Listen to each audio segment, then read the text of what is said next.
Good morning, everybody. What's happening? We're up on Instagram and Substack and Facebook and YouTube and something else. Twitch and Rumble, which, you know, forgettable and almost forgivable. I only do it to annoy them. Hi, Murph. Yeah, you're okay.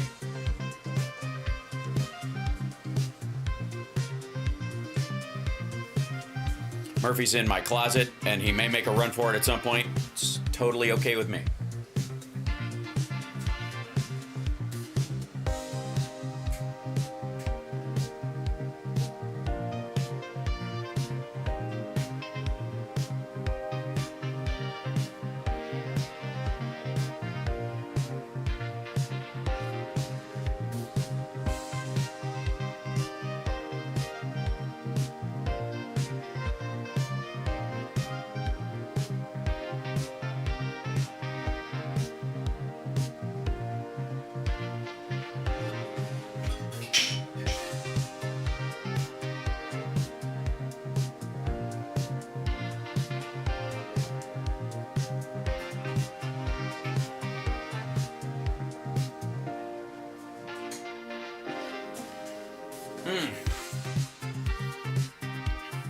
All right.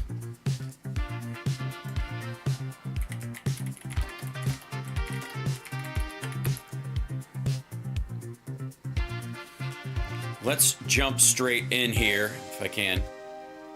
Jump right to this guy. Click over here. Let's see. Try this. All right, we're jumping right in here. Hey, welcome to the show. It's Hal Sparks Megaworldwide. Like, subscribe, give a thumbs up, support the show. And patreon.com/Hal Sparks. And also, the Venmo is not up for some reason. I will fix that later.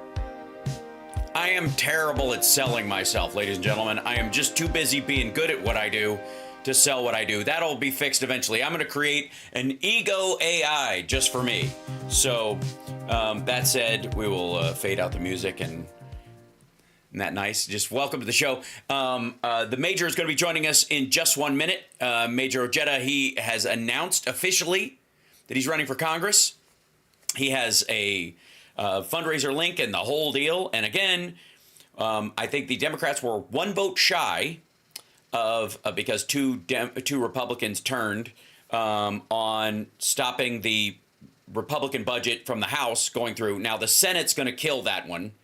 So it doesn't really matter, I think. They've got their own version of things, and they're going to reject that one and send their half bill back. And there'll be a nice level of fighting back and forth because they're blowing I want to say an $11 trillion hole in the budget and a $4 trillion hole in the deficit over the next 4 years. It's, here's the thing, folks. I refuse to get kind of upset during any of this. I'm not even going to allow it because a large portion of it, the horses have left the barn, and until the tornado lands, they're not going to run back for shelter. So we're just going to kind of step back and watch it happen to some degree. And there's only so much Democrats in the House and Senate are doing it. Man, they're doing it. They're doing it everywhere. I think the real pressure, and I want to remind you that as everybody calls Washington and starts complaining about things, which you should do, but call Republicans, because Democrats, believe me, they know. Call Republican offices and go, what the hell?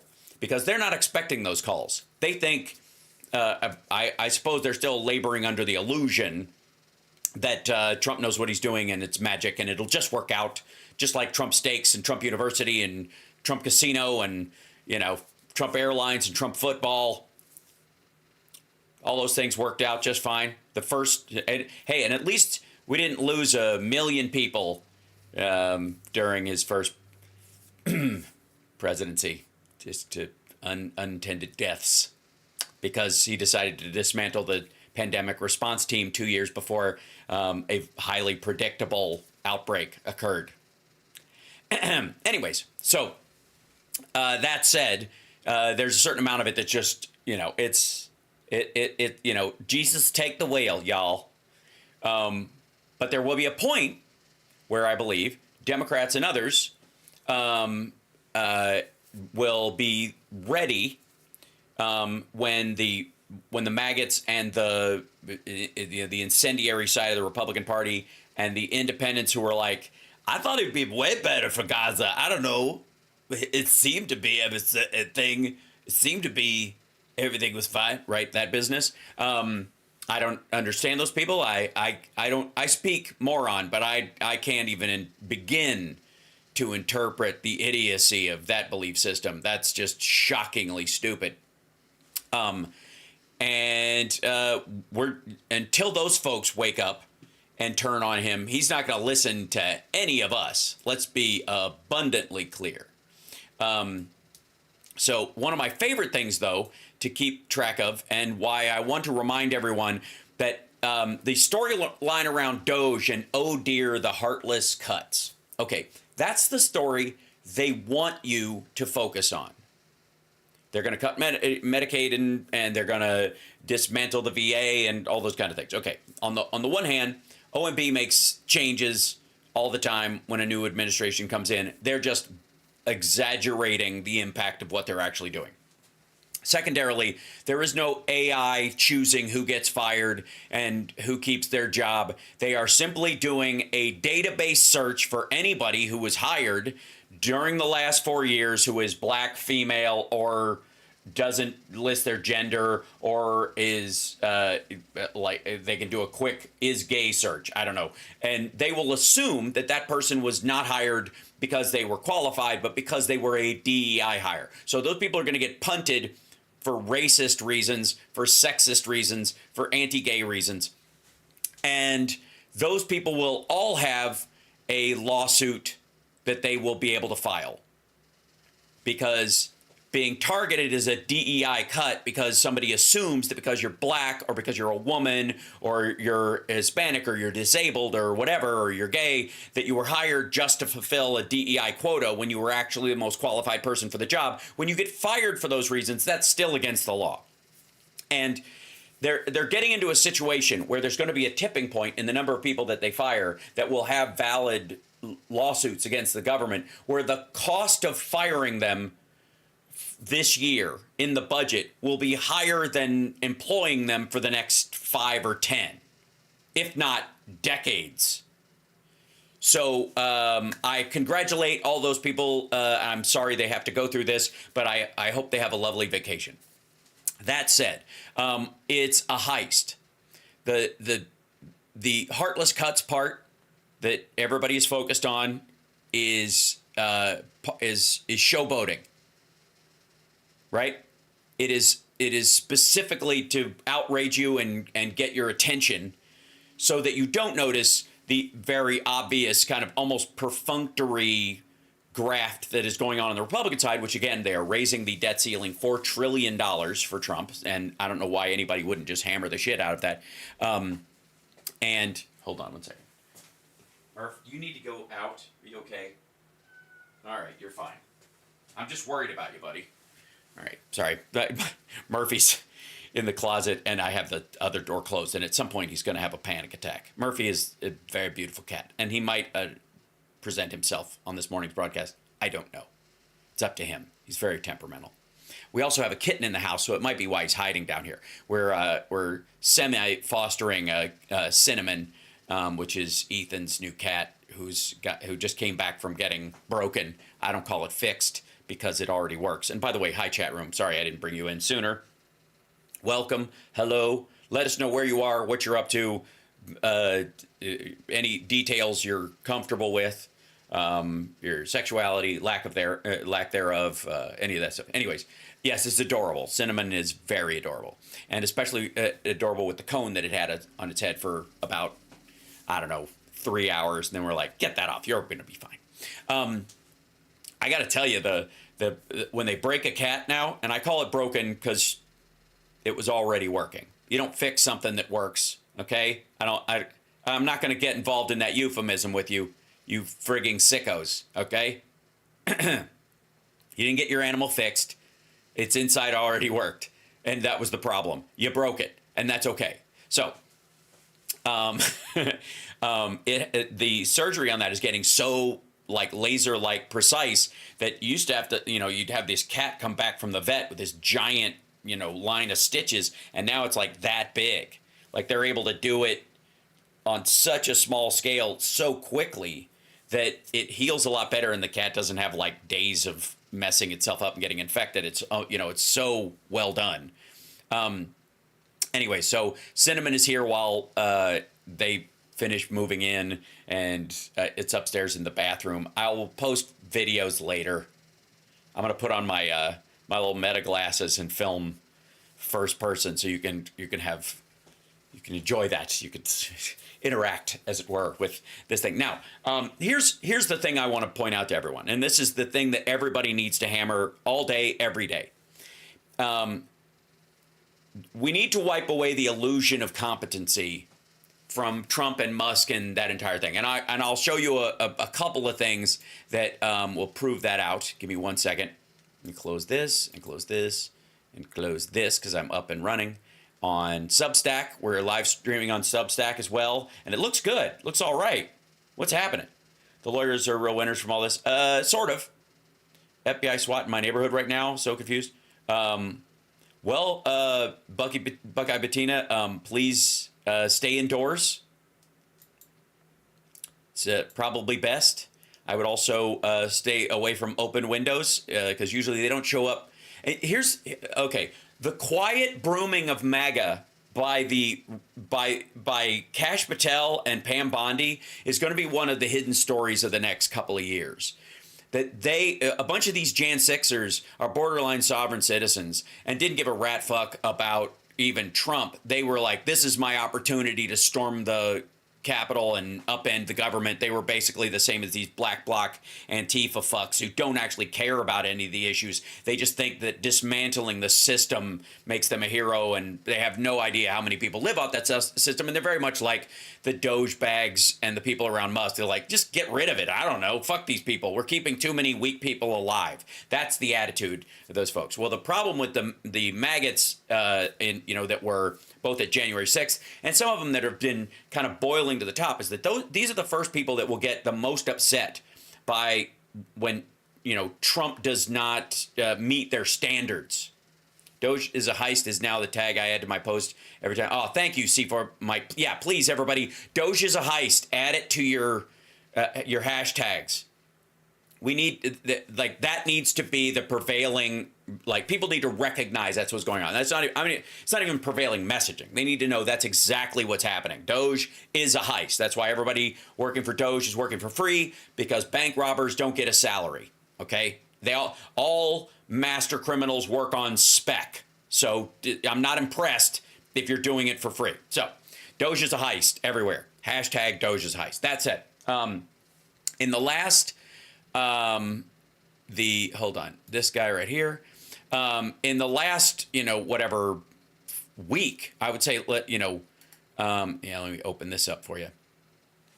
I have been enjoying a couple of things. One is, let me finish the story about the maggots. So Pam Bondi and Kash Patel and Dan Bongolio, they all know and they will bullshit everybody about it. They will go sit in front of Congress and go, how dare the Chris Wray FBI or the Biden DOJ target American citizens and say that the source of violence is homegrown. Our biggest threat is white supremacist violence. They're going to get in there, look at the actual numbers and go, oh, fuck, white supremacist violence is the biggest concern.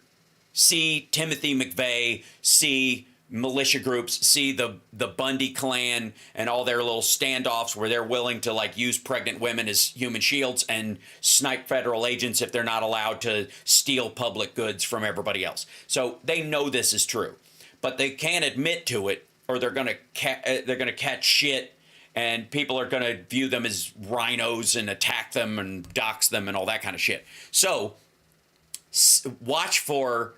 And I'll try and keep a track. You know what? Fuck, try. I'll keep track of some of these stories, and I'm going to present to you these stories as they come up, because they will, of the Trump DOJ doing exactly the same stuff the Biden DOJ was doing, but pretending they aren't. The things that the Biden DOJ would announce, the Trump DOJ will bury, because they don't want you to know that they're having to clean up these Nazi fucks who are planning on murdering a bunch of people, killing Jews and black people and Trump's Arab friends and all that shit. There are tons of plots around that area. And again, both shooters that were aiming for Trump last summer were Republicans or had voted for him.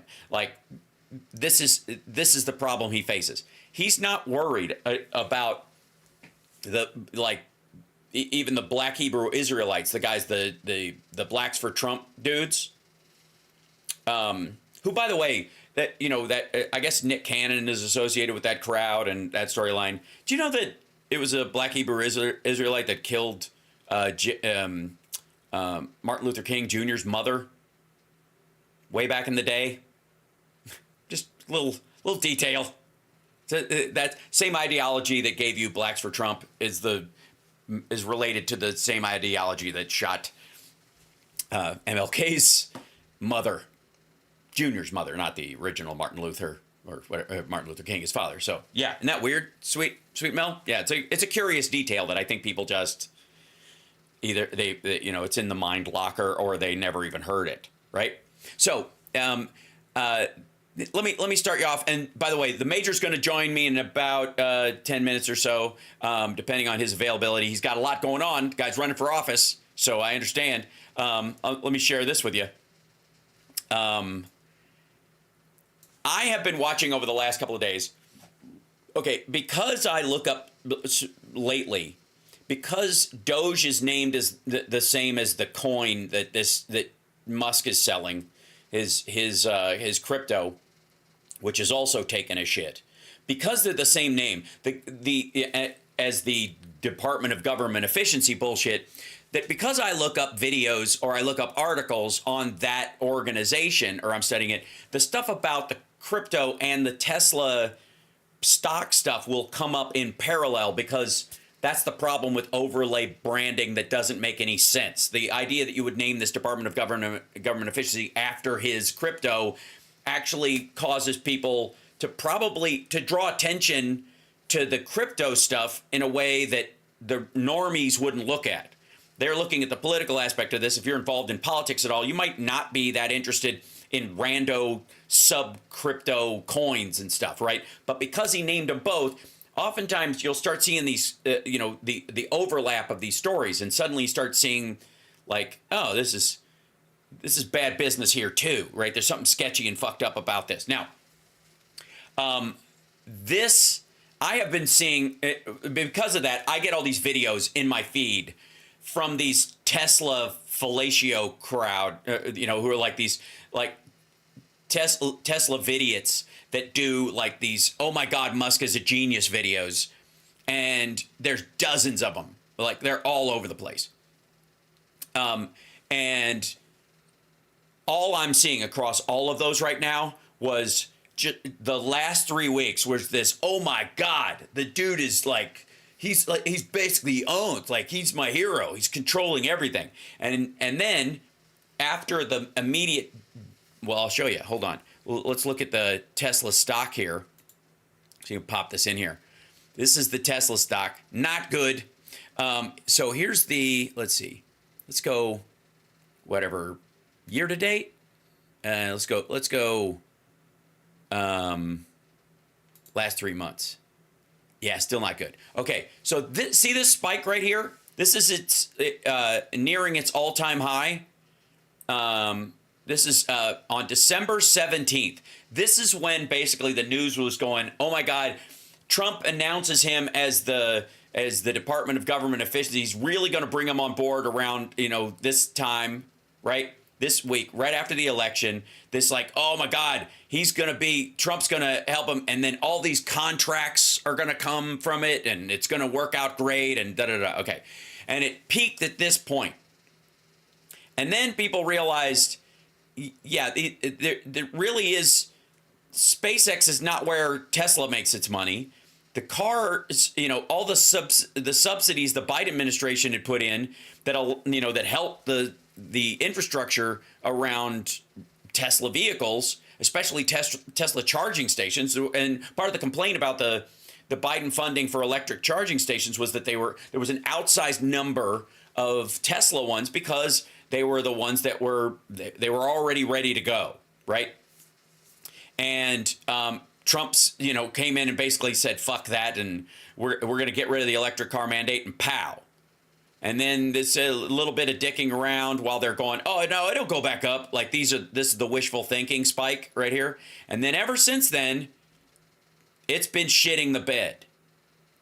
And everybody, when the videos late December into January, even during this time, they were all saying like it's all good. Like I could see this going to 900 this year. I could see the Tesla stock going through the roof. And then as soon as Trump started, his tariff bullshit and shitting on allies and his Ukraine nonsense and all that, Europe just started to punish Tesla because they have options. There are more electric cars out there than just these guys. And so they are going to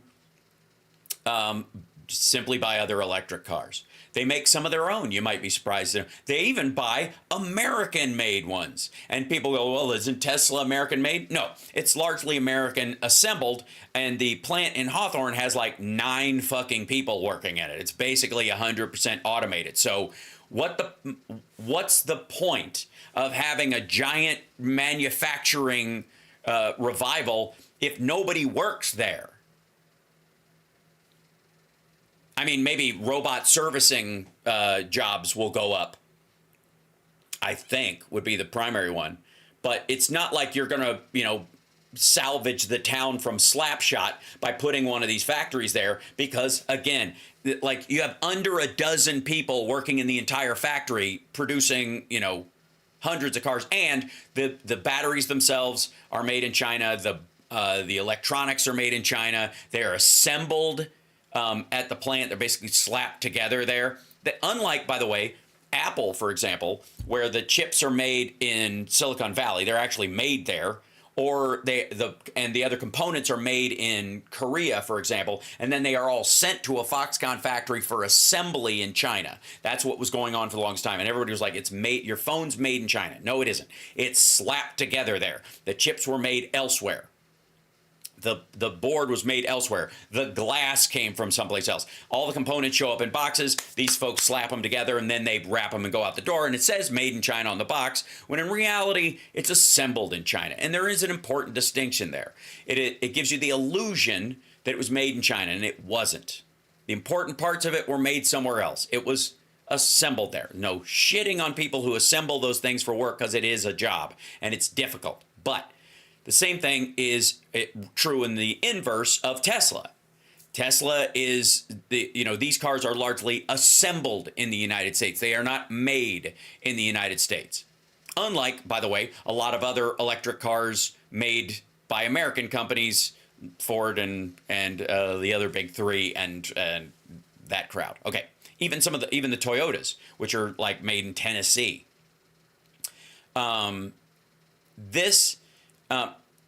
The other thing is that, Musk used to be a darling of the left, a darling of the Democrats, in theory, because he was pushing for electric cars at a time when we were trying to get off fossil fuels, and there was caring about, climate change and the like. And once he decided his butter was on the other side of the bread, he was like, screw it.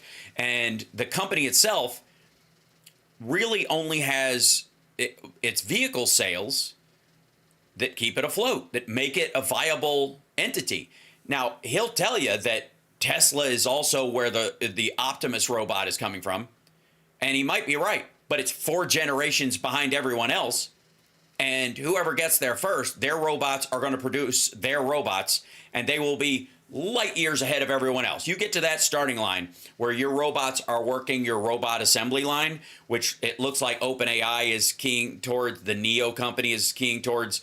Boston Dynamics, which is now owned by Hyundai, is getting very close to that. They're focusing more on industrial and like secure robots for military and corporate purposes, whereas the home robot market, which is going to be gigantic, OpenAI is sort of aiming towards that. That's why they're doing these. That's why they came up with their figure robot, which is way ahead.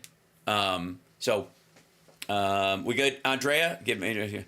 Check Major, he's waiting. Okay, sorry. Oh, there he is. I see him. Okay, gotcha. Thank you. Hey, there he is. Let me get you in here and throw this in, because, let's see. Can I hear you? Can you check for me? Okay, yeah, give me 1 second. That's on me. I would have heard it otherwise, but I know exactly why. The audio wasn't going through there. I'll fix this in just a second.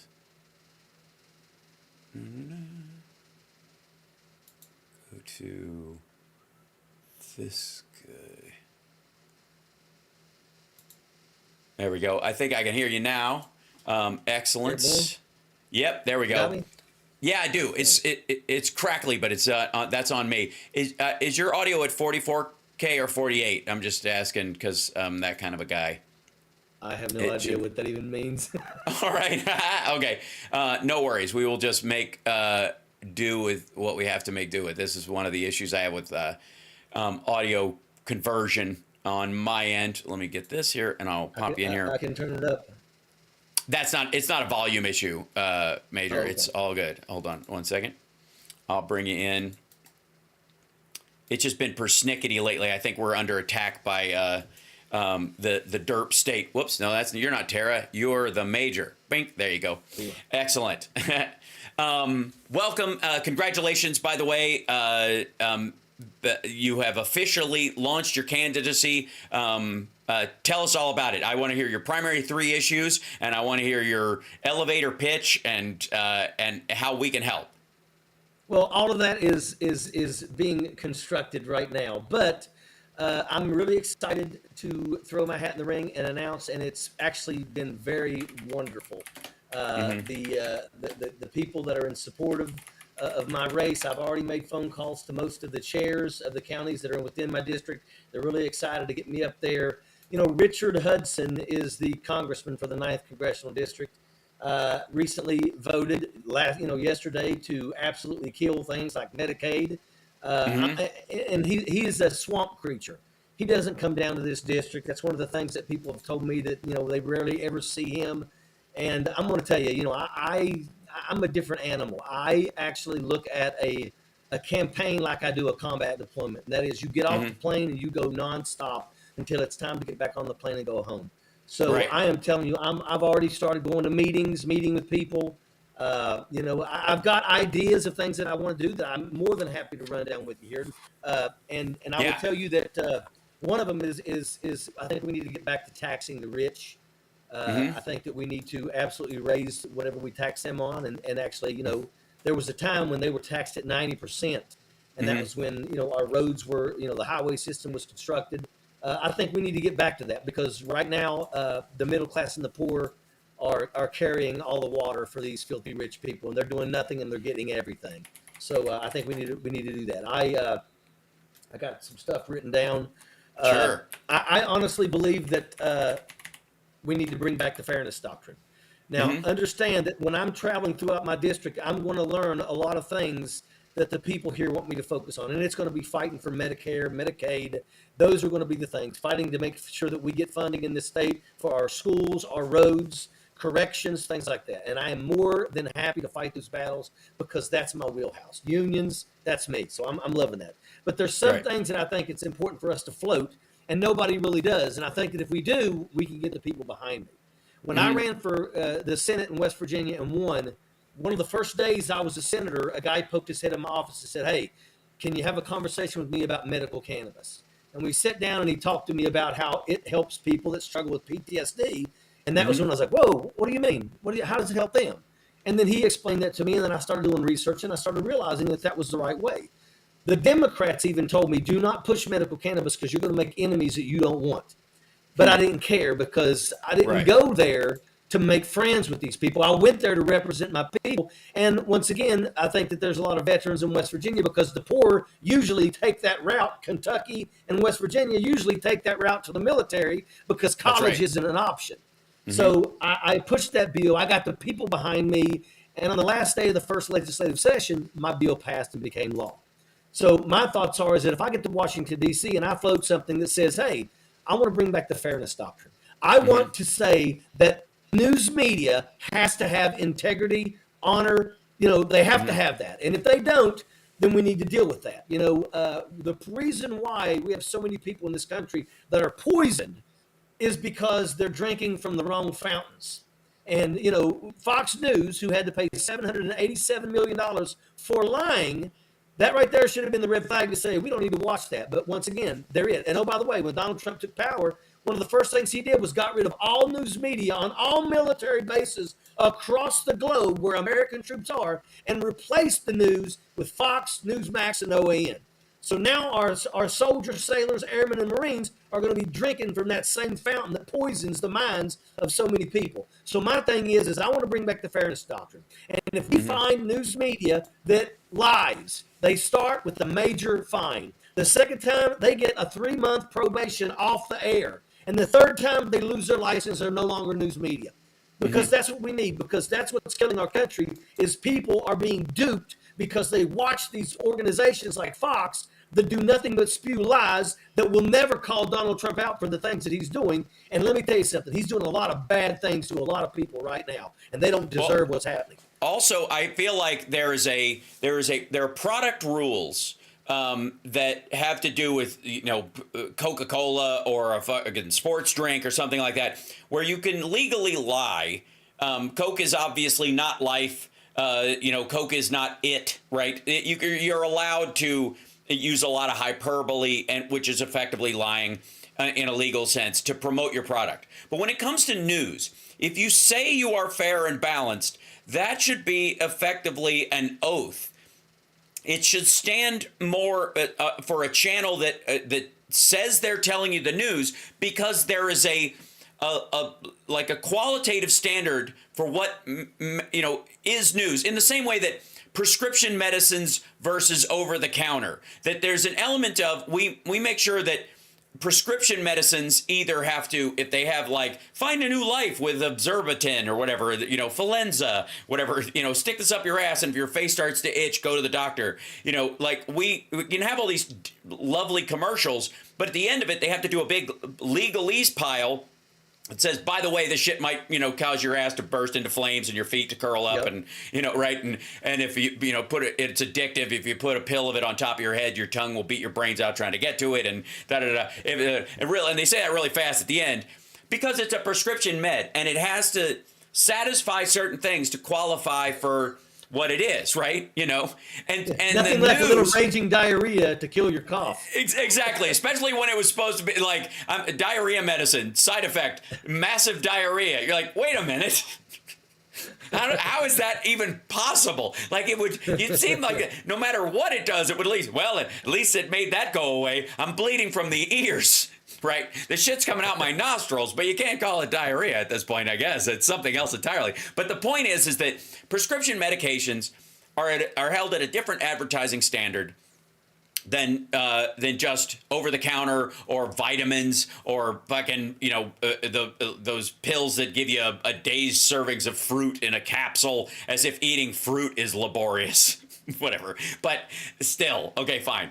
But there's a difference, right? And I feel like one of the things with the fairness doctrine and the argument around it and why it would be good is that news is an actual standard. News is not just a colloquialism. And if it is, then you should fucking have to put it in quotes. We're a news organization. There's nothing wrong with doing that. The Daily Show can go, we're a news organization. This is the news. Welcome to the news. Like Saturday Night Live's, Weekend Update is the fucking news, right?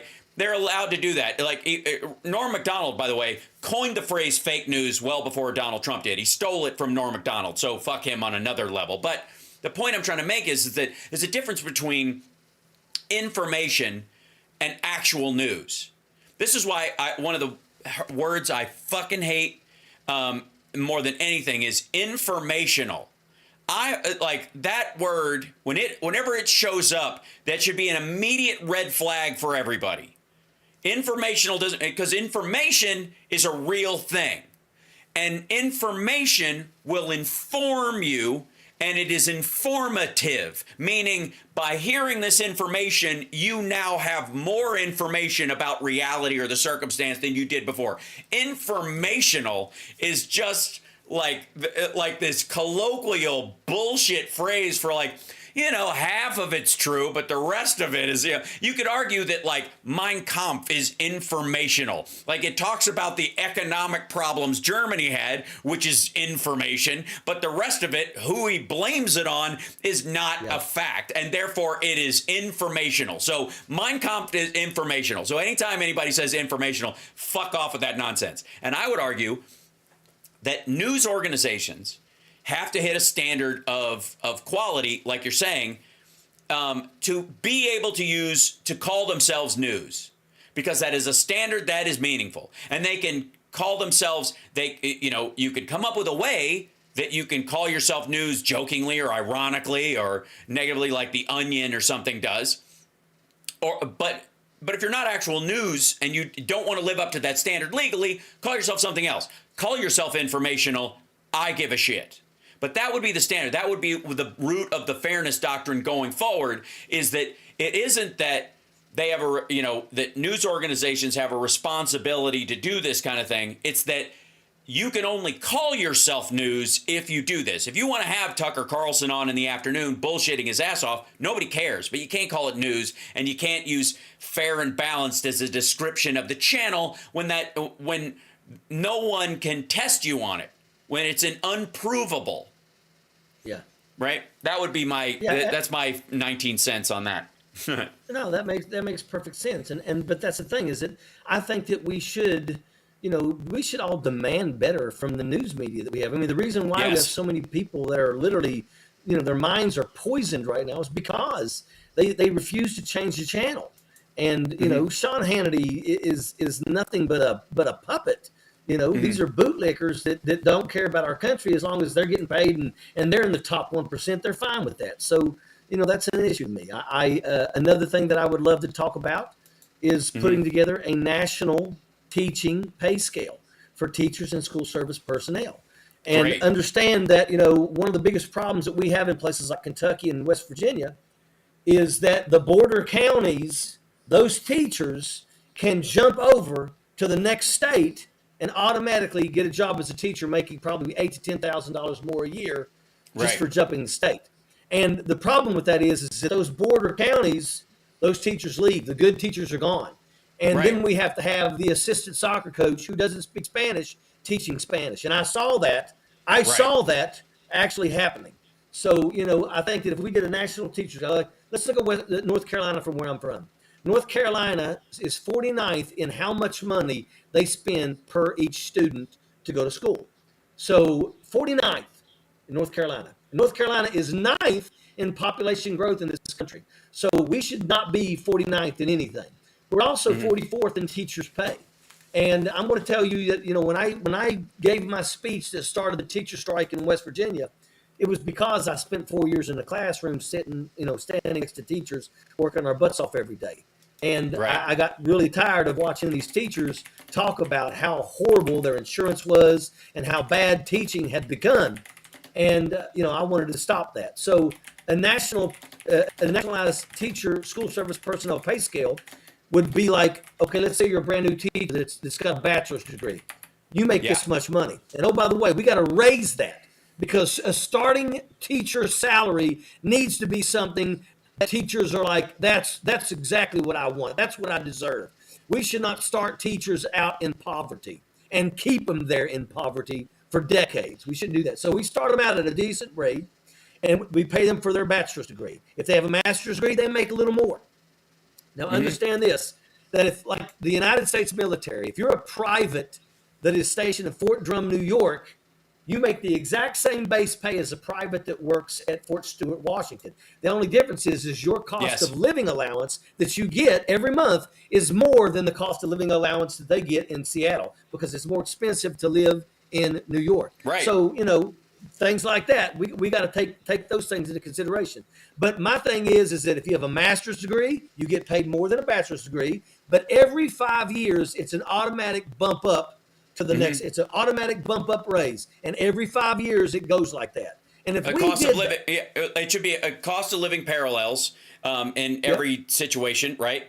And just have it ride with the localized cost of living for the district they are in, because you will find that a lot of some teachers, even in New York, can't afford to live in the neighborhood that they teach in. So they have to live in Jersey and commute into Manhattan to teach at some school, even a private school, they'll make so much less than the people, in the neighborhood that they're in, that there's no parallel to it. Now, obviously, there's going to be a top out on that, the Upper West Side or whatever in these super rich areas, but you'll still at least be able to live blocks away instead of a state away, right? Or in the case of, you've got these teachers in West Virginia who live in these border counties, a lot of them, quite frankly, up until that point because they can't afford to live in the area where they teach, because they, say they teach across the state line in another area, they'll live in West Virginia still. They'll have their house there. This happens around Jersey, Philly,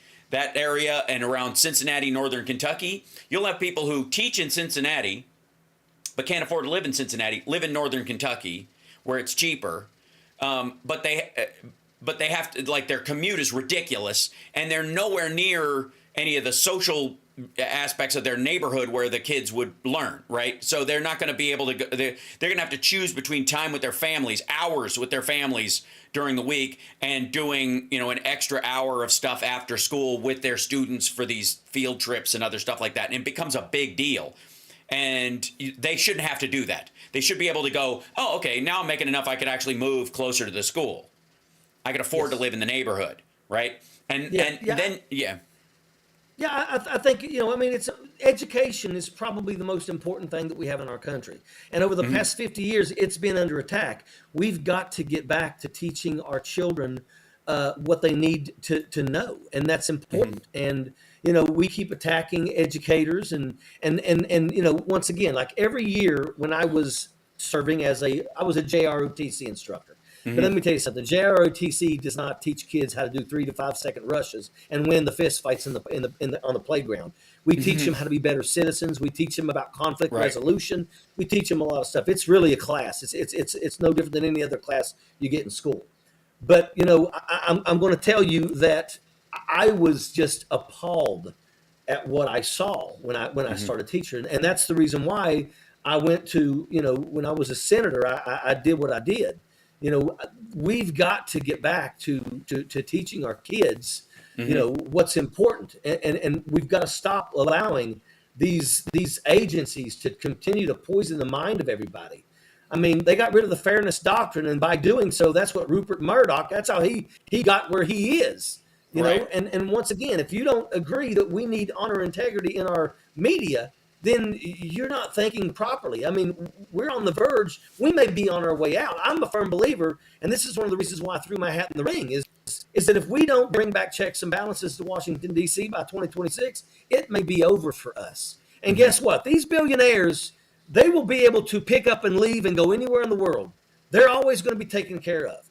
But when Donald Trump sets the United States on fire, and right now he's got the lighter in his hand, we're going to have to deal with it. We're going to have to roast until we can figure out a way how we can cool it off.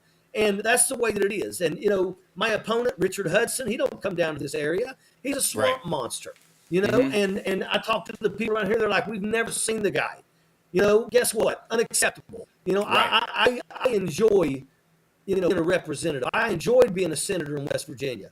And I will tell you that I am more than willing, more than capable to go to Washington, D.C. and absolutely do a good job for the people of my district. And also, it's not just my district. I will be voting on bills that will affect everybody in the United States of America. Now, I know that I think I sent you my donation link.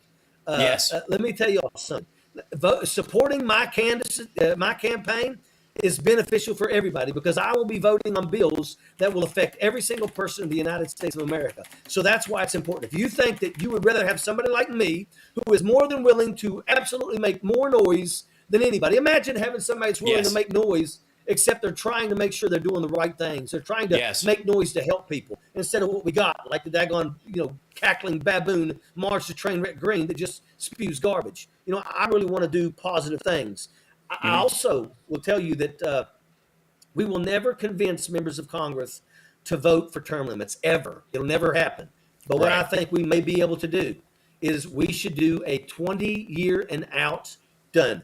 20, just like the military. You do 20 years in Congress, you automatically retire with 50% of your base pay. Now, a lot of people are like, well, that's still a lot of money, but yet it is. But guess what? They're never going to go anywhere. We're never going to get rid of these politicians if we don't do something like a 20-year and out. And I'll tell you, right now, there is 11 Republicans, and I know there's a few Democrats too, that are in the Senate right now that were there to vote to impeach Bill Clinton. Now, they're still there. Now, make no mistake about it. A person that's been in Congress for 45 years, all of them are multimillionaires. All of them are. And the reason why is because they've been able to use insider trading information to play the stock markets and win big. They are in the know, and they know what they need to put their money towards. But make no mistake about it. You know what? These people, they don't know what their districts are like. Mitch McConnell, when he became a member of Congress, he was the poorest man in Washington, D.C. And now he's worth millions upon millions of dollars. Do you really think that Mitch McConnell knows what life is like for his constituents in Kentucky? Because if you think that he does, you're dumb as a damn stump. He don't know nothing. That's how it is. All these people, we have to figure a way to get rid of these people that are lifetime politicians. We got to stop allowing them from ever becoming lobbyists. They should never be allowed. Right now, they say you got to wait 4 years. Bullshit. They should never be allowed to be lobbyists, because if they get to be lobbyists, this is what they do. When they're members of Congress, they not only daggone vote for whatever the lobbyist tells them to vote for, but they will literally try to come up with shit themselves to impress the lobbyists, because they know that if they lose an election, they're going to walk across the street and start working a job where they start out at $2.5 million a year. So we got to stop that garbage. We got to get rid of these lifetime politicians that don't give two shits about you, don't give two shits about me. And the way you can see it is that look at their votes right now. Look at what they voted last night. They voted to kill, they want to kill Medicare, Medicaid. Right. Folks, let me tell you something.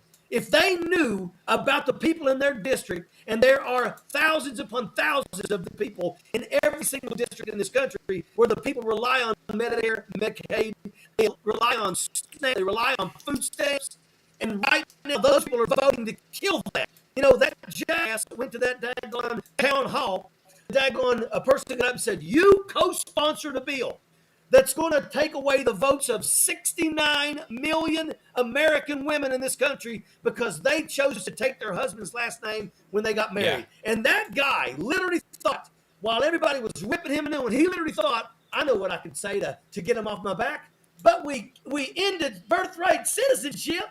Right. He thought that was going to be good. They ripped him a new one. You're watching Republicans get their asses handed to them in these town hall meetings, and there needs to be Democrats standing up in those areas and saying, I'm taking this asshole on. And that's what needs to happen. And that's what I'm doing with Richard Hudson.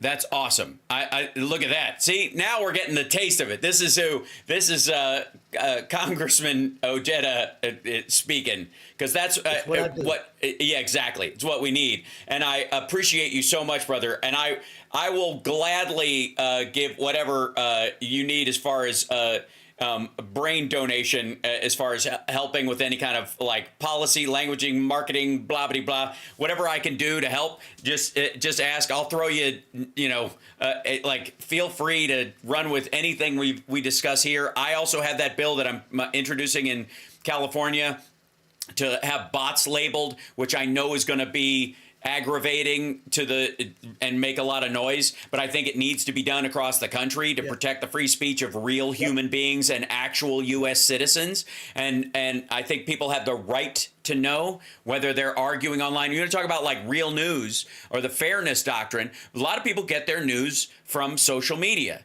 Well, it would be, I think then you should at the very least know whether you're getting it from a digital source or a real human being. And there's no limit on free speech in doing that, because if somebody is using a bot to express themselves and they programmed it to say this, labeling it would not take that away. You would go, who created this bot? I did. And it takes my book that I wrote and it makes it available. It creates tweets out of it. Who cares? That's not going to harm anyone. And anybody seeing that wouldn't not subscribe or not use it just because that's the reality behind it, if you stand up for what you're saying. But at least I know who you are, and then I'm really dealing with somebody who's an American citizen who can vote, who has a say in this at the very least. And if it's a foreign account, there's nothing wrong with listening to a foreign account if you agree with their points of view. But you should be able to know if that person is posing as somebody in your district or is a real, or is just a French citizen or something who just, or a German AFP, fan who believes, or AFD fan who, wants to influence American politics by pretending to be Joe the plumber online. We should have the right to know that. You make perfect sense. And I will tell you, of course you do.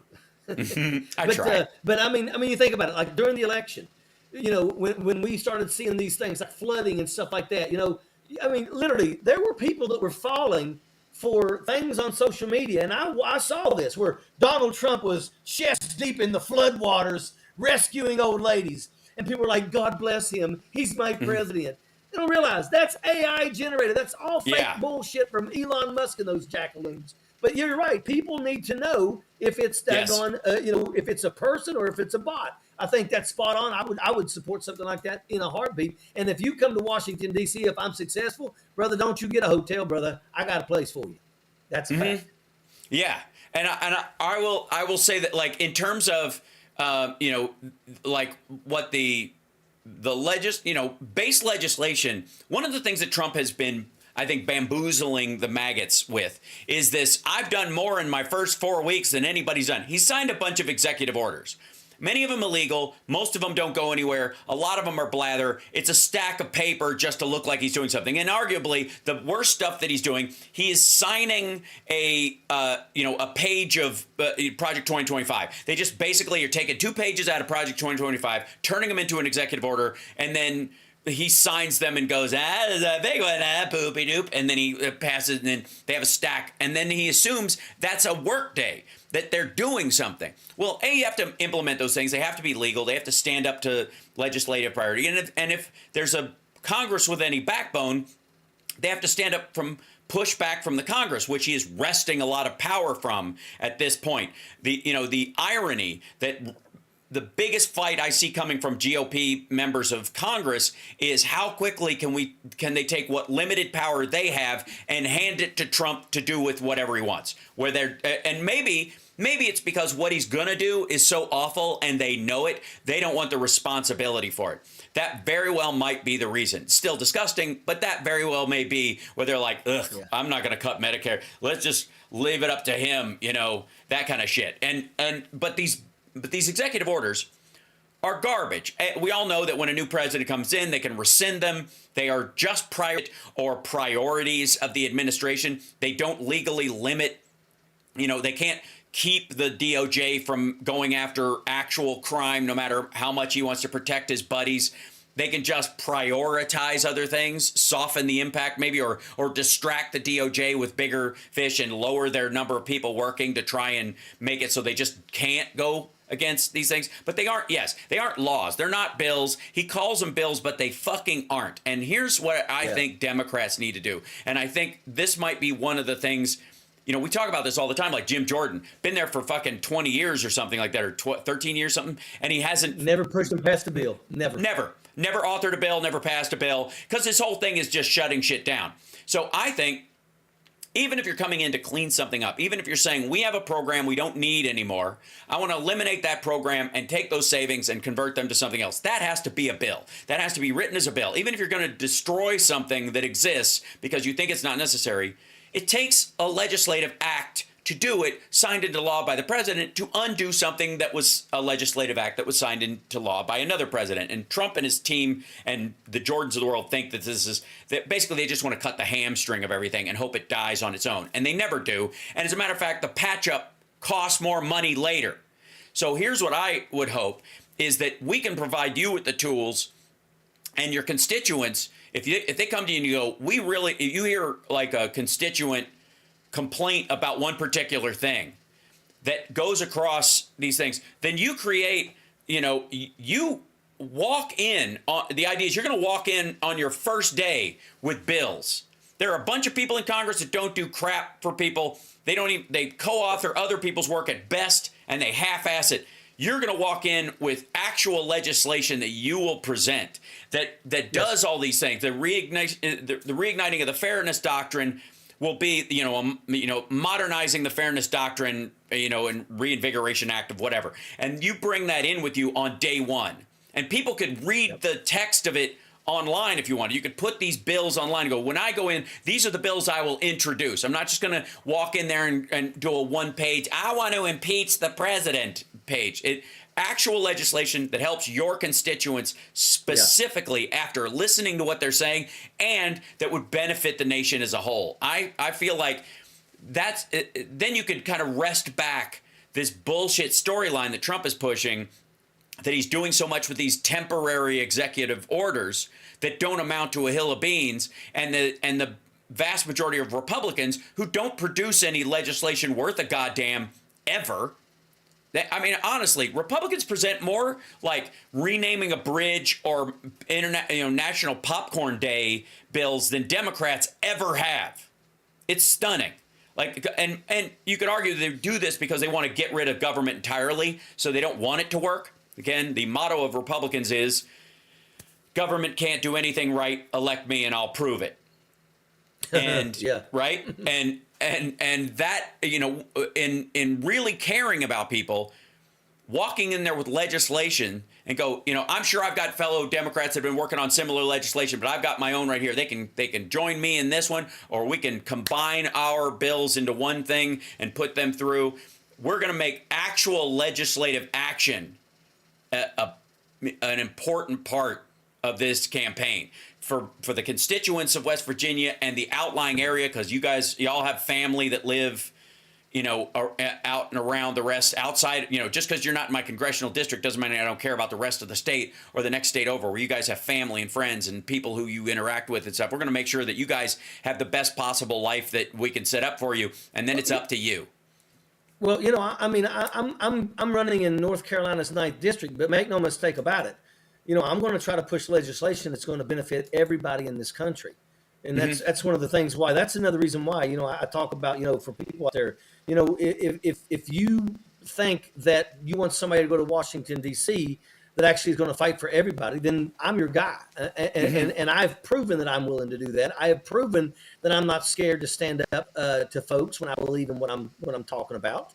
I've become an enemy of a lot of people in West Virginia, the Republicans, when I not only gave the speech at the start of the teacher strike, but when I stood out there with those teachers and lit into those people inside the state house as to, the horrible things that they were doing behind the scenes. Look, I care about teachers and school service personnel. I care about correctional officers. I care about veterans. Yeah. And, I care about union workers, and these are people that I am absolutely more than happy to go fight for every single day. I loved fighting for them when I was in West Virginia, and I love going to fight for them in North Carolina. And if I go to Washington, D.C., and you're a Teamster in Idaho, I'm going to be fighting for you too. Because that's what I believe. I believe that we need to, unions need to come back much stronger, because once again, we're starting to realize that the billionaire class doesn't give a shit about us. So, I think unions is the best thing that we have to defend against that.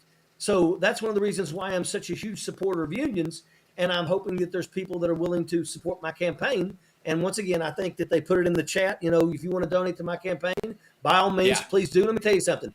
$5 will buy me a yard sign, and that yard sign will go in somebody's yard, and their neighbor will say, "Who's on that sign? What is that?" And that's going to convince their neighbors to research me. And if they research me, they're going to like me. And if that's, that's why $5 is absolutely crucial. And if you can only do $1, it's okay, because everything matters. Yep, there you go. This is the page. We just put the let me put you in here with me as well. There you go. Right there. And there are a myriad of ways to do this, but this will be a cause celeb for House Sparks Mega Worldwide going forward. Anything we can do, man, to help you, if you need to achieve a certain goal or something like that. Nikki in the chat just said she donated. Awesome. Thank you, Nikki. Yeah, and so we are, if you're trying to hit a number, or you've got a deadline coming up, every time you're on the show, we'll talk towards that and try to help you build that groundswell any way we can. My goal right now is we're trying to reach $100,000 by the end of the month. Right. And, I know that sounds like a lot, but you guys got to understand, I have a staff that is sizable. I mean, you have to have it. It is what it is, and they have to pay. I got to pay their salaries. Yeah. And I don't want them working for me for free. And then when the time comes, it's gonna come down to billboards, radio, television. Yeah. If everybody remembers when I ran for Congress, I had some of the best commercials that were out there. And if you Google Richard Ojeda campaign commercials, you'll see quite a few of them, and they were all pure fire. Well, I'm getting ready to go and go back to the same person who recorded those, and he's going to start recording more commercials with me. And once again, those things cost money, but I'm telling you right now, I'm going to do everything in my power to put more money in your pocket. I'm going to do everything in my power to bring capabilities back to these states. I'm going to try to do a national pay scale for corrections as well. Correctional officers, people don't realize that police officers deal with an asshole for 3 hours. Corrections deals with it for the next 30 years. And I'm going to tell you, they get into fist fights on a weekly basis. You go to any correctional facility in America, they can show you a box of the shanks that they've taken off of inmates. And I mean, you're like, if somebody gets stabbed with any of those, they're dead. So that's that. I mean, those people deserve so much more. And because prisons and things like that are out of sight, out of mind, usually in the middle of nowhere where people can see it, People don't think about that. Let me tell That's you right. something. Corrections deserves way better pay than what they're getting. That's on the federal level and on the state level as well. It is a travesty what we pay the people. And it's a travesty what we pay a lot of teachers, which is one of the reasons why I want to do a pay scale for teachers and school service personnel. And don't you dare ever talk about teachers without talking about school service personnel, because you can't run a school without bus drivers, without cooks, without custodians, without secretaries, without special needs aides. You can't do it. So I appreciate you, brother. And anything you guys can do, and I'm gonna continue when I got time. I want to come on this show. I love this show. This is a show I believe that everybody needs to watch, because no matter who you are, if you watch this show, you're going to walk away with something you didn't know before you started that now you know. So I appreciate it, brother. And like I said, anything I can do, we are there for you, and we're so proud of you for taking up this mantle. I'm running for president in 2028, because if Marianne Williamson tries to run again, we need somebody on stage to go, excuse me, who used to work for her a long time ago. So at the very least, that's the service I will be providing in general, but also because it's about service. And I want to dovetail the conversation towards public service. This is what you're here to do. You're here to help the people of your country for the time that you are there, and then go back to the life you had. The George Washington methodology. I wouldn't even need a term limit. I would go, I need to get this done and get home to my family, right? And make sure that I left the place like a Boy Scout. Leave the campsite better off than you found it. That's it. So appreciate it. Exactly. Spot on. Well, brother, I appreciate you. I appreciate all the people that are in the chats. Folks, let's do this. Let's fight this battle, and let's win this war. Excellent. Thank you, brother. Appreciate it. There he goes, ladies and gentlemen. Major Ojeda, and like I said, we will provide that link throughout the whole thing, through our future shows. Let me do this real quick. Throughout his campaign. And joining us right now, hopefully with slightly better audio, we hope. I'm trying to work on this. Phil, are you there? Can you hear me all right? Yeah, can you hear me? Yep, you sound good. All right, look at that. I get one guest with good audio per show at this point. I'm going to have to remedy this idea, but apologies about I couldn't hear the major, so I don't know if that helps you. No, the major was just choppy, like we had an issue with your audio last time, and I'm not quite sure what the hang up is. I think it's better when everybody switches to 48K, it seems to fix it, and it's the crisscross. But that requires me like taking over people's computer and fixing them. Bunch of stuff to talk about. Welcome to the show. Want to remind everybody right out of the gate, On the Edge is Phil's show. It's on every Sunday. New show practically every week. And he is live in Kyiv right now. There is, Zelensky is set to, show up in D.C. on Friday to meet with Trump. It's the negotiating process is all over the map. Like at this point, there is allegedly a deal they are going to sign on the mineral rights, which again, Ukraine has some rare earth minerals, and so does Moscow, and so does Russia, but not on a scale like. I mean, we have a new mine here. It was an old mine, actually, that they discovered had a pretty good deposit of rare earth stuff right outside of Las Vegas. On your way in between here and Los Angeles, you can pass it. And it's an old strip mining site, but just happens to be a great site for all of these things, to the point where they believe in the next year it will, once it's up and running fully, will supply America's needs in rare earth minerals for the next 50 years. So the idea that we even need them from anywhere else is a little ridiculous. What we do apparently need from Ukraine is titanium and other, metals, and maybe oil and gas, I guess, to Europe would be part of the deal, maybe Trump wants to set up American gas companies to help extract it, therefore selling it to Europe and getting a dividend for America in this process. Either way, it ends up with American soldiers protecting American sites on the edge of a former war zone. Even if they decide to stop it at the line that it exists at, what's the difference between that and NATO expansion into Ukraine? What is the difference? Because if you end up killing an American citizen or encroaching on that land, again, it's almost worse. Moscow's never going to let. Well, Moscow may not have a choice, but they will never willingly allow that to happen. The peacekeepers, you mean, like troops? Peacekeepers, they wouldn't accept Poles, they won't accept Brits, and they won't accept Americans. Those three groups in particular will never be willingly accepted by Moscow. So we'll see.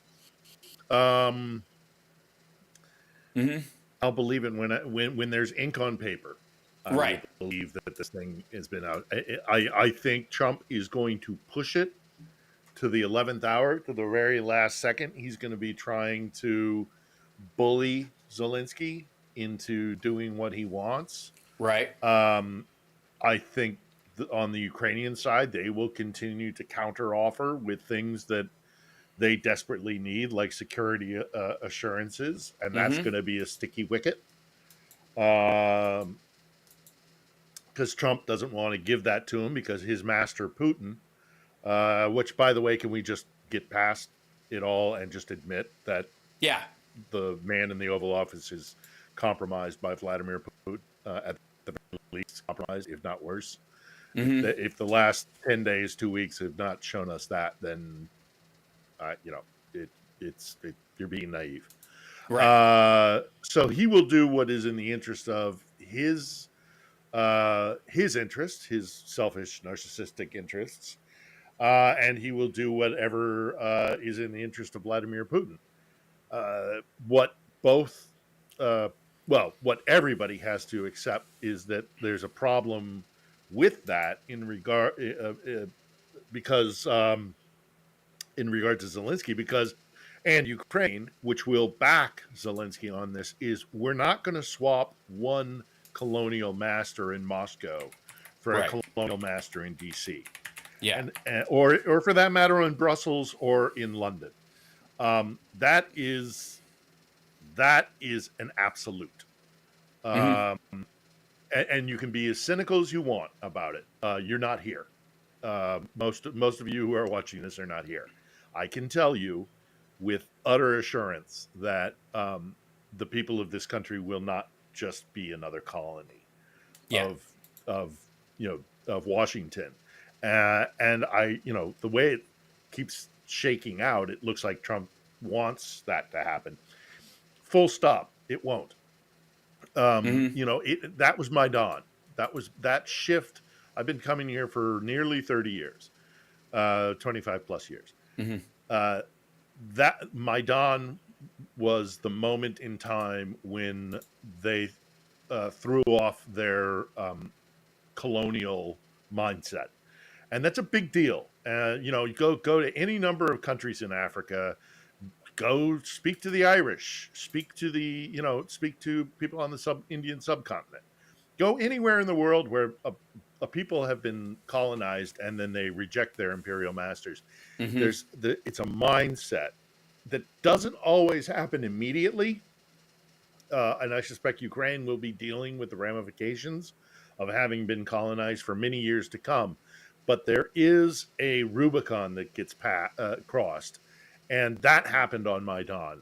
And the people of Ukraine are not going to accept being colonized again. It's so they need to understand that in DC. I don't think they do. And I'm not saying just Trump. I'm talking about like state, Pentagon, the powers that be, and the same goes for Brussels and all the European capitals.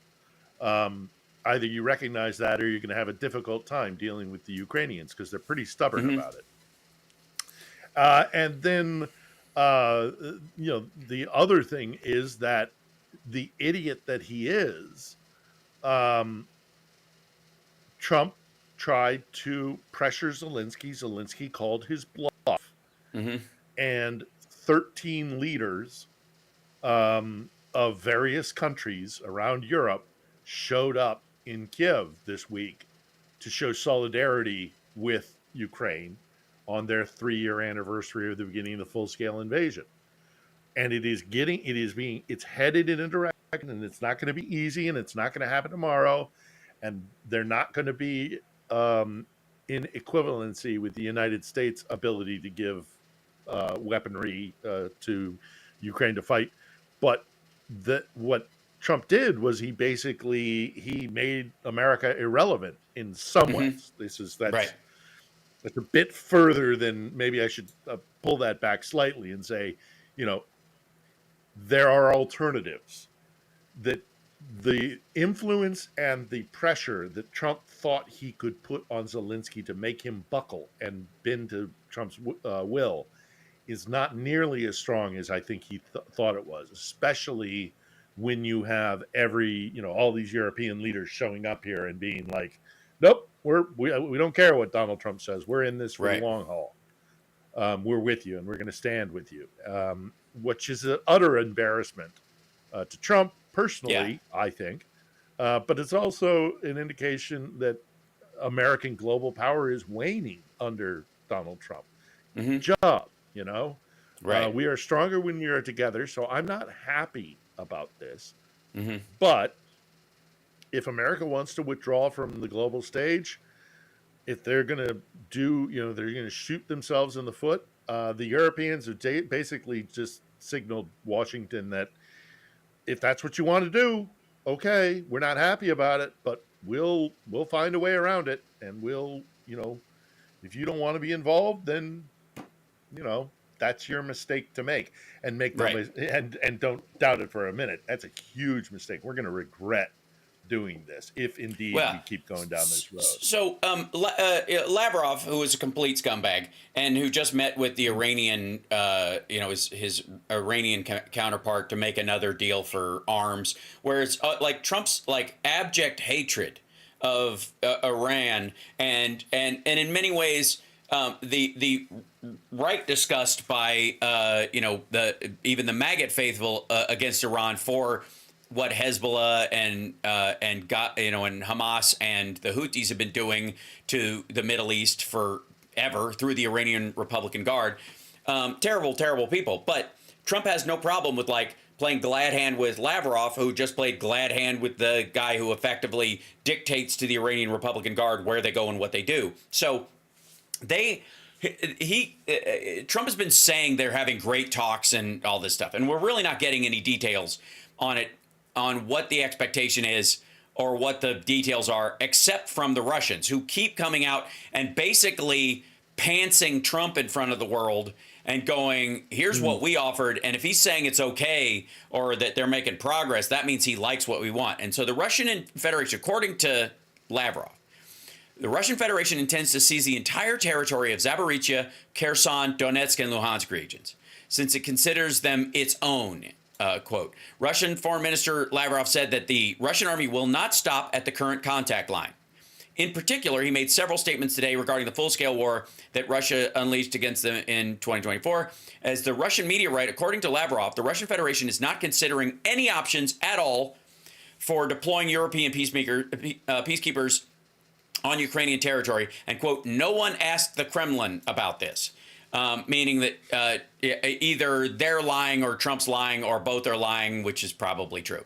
Also, they do not intend to stop military action along the line of contact. Lavrov justified this statement by the Constitution of the Russian Federation and the presence of certain residents of Ukraine who are allegedly prohibited from preserving the traditions of their ancestors. This is that whole Russian-speaking people bullshit.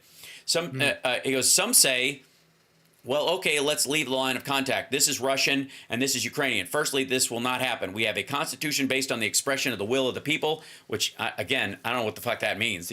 What is your constitution? That anywhere there's enough Russian speakers, you get to seize the fucking land? I don't even know what he's referring to. Seriously, that sounds fucking bananas.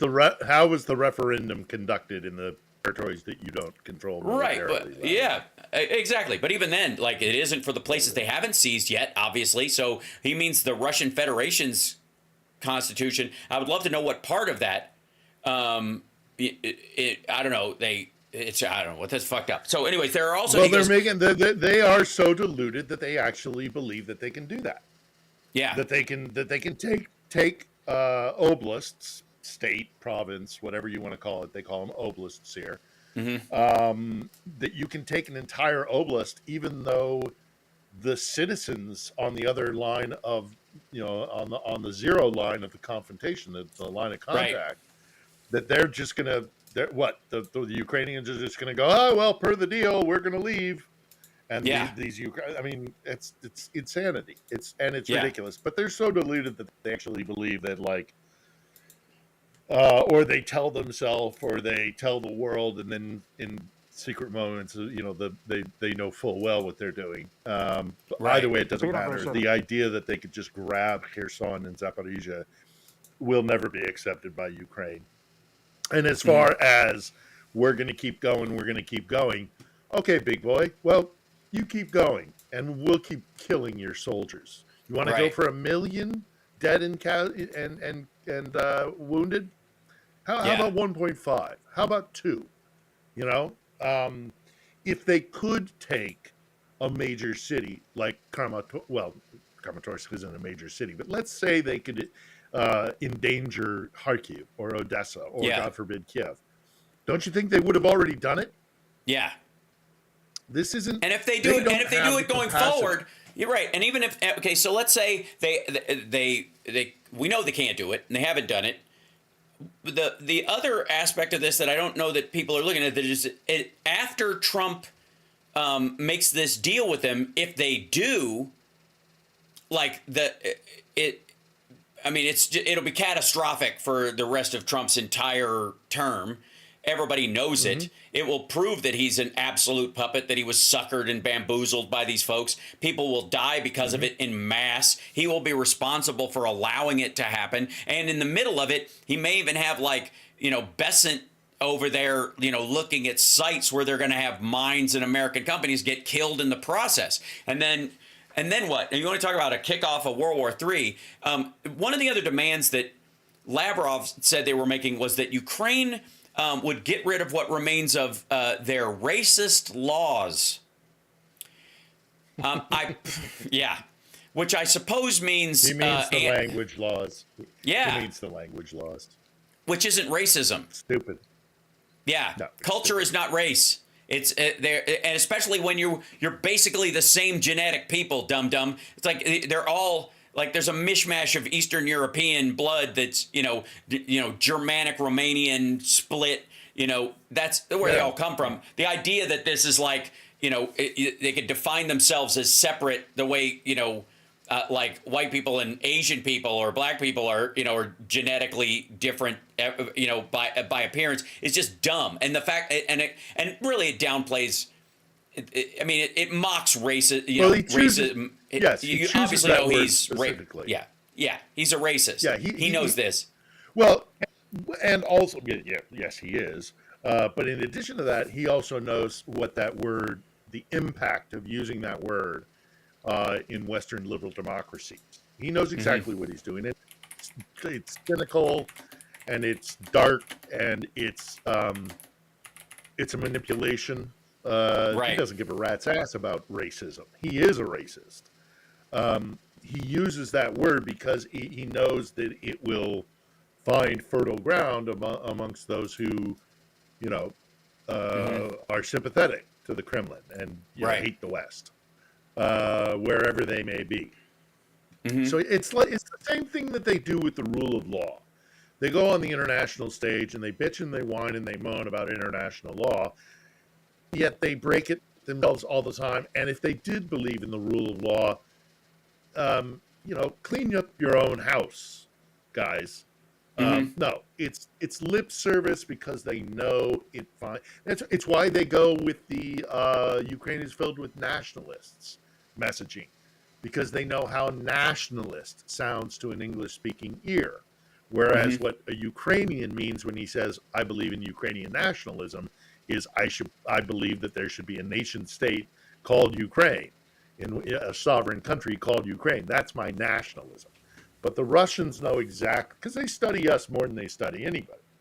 They know exactly how that kind of language lands when they talk to the English-speaking world, which they are preoccupied with.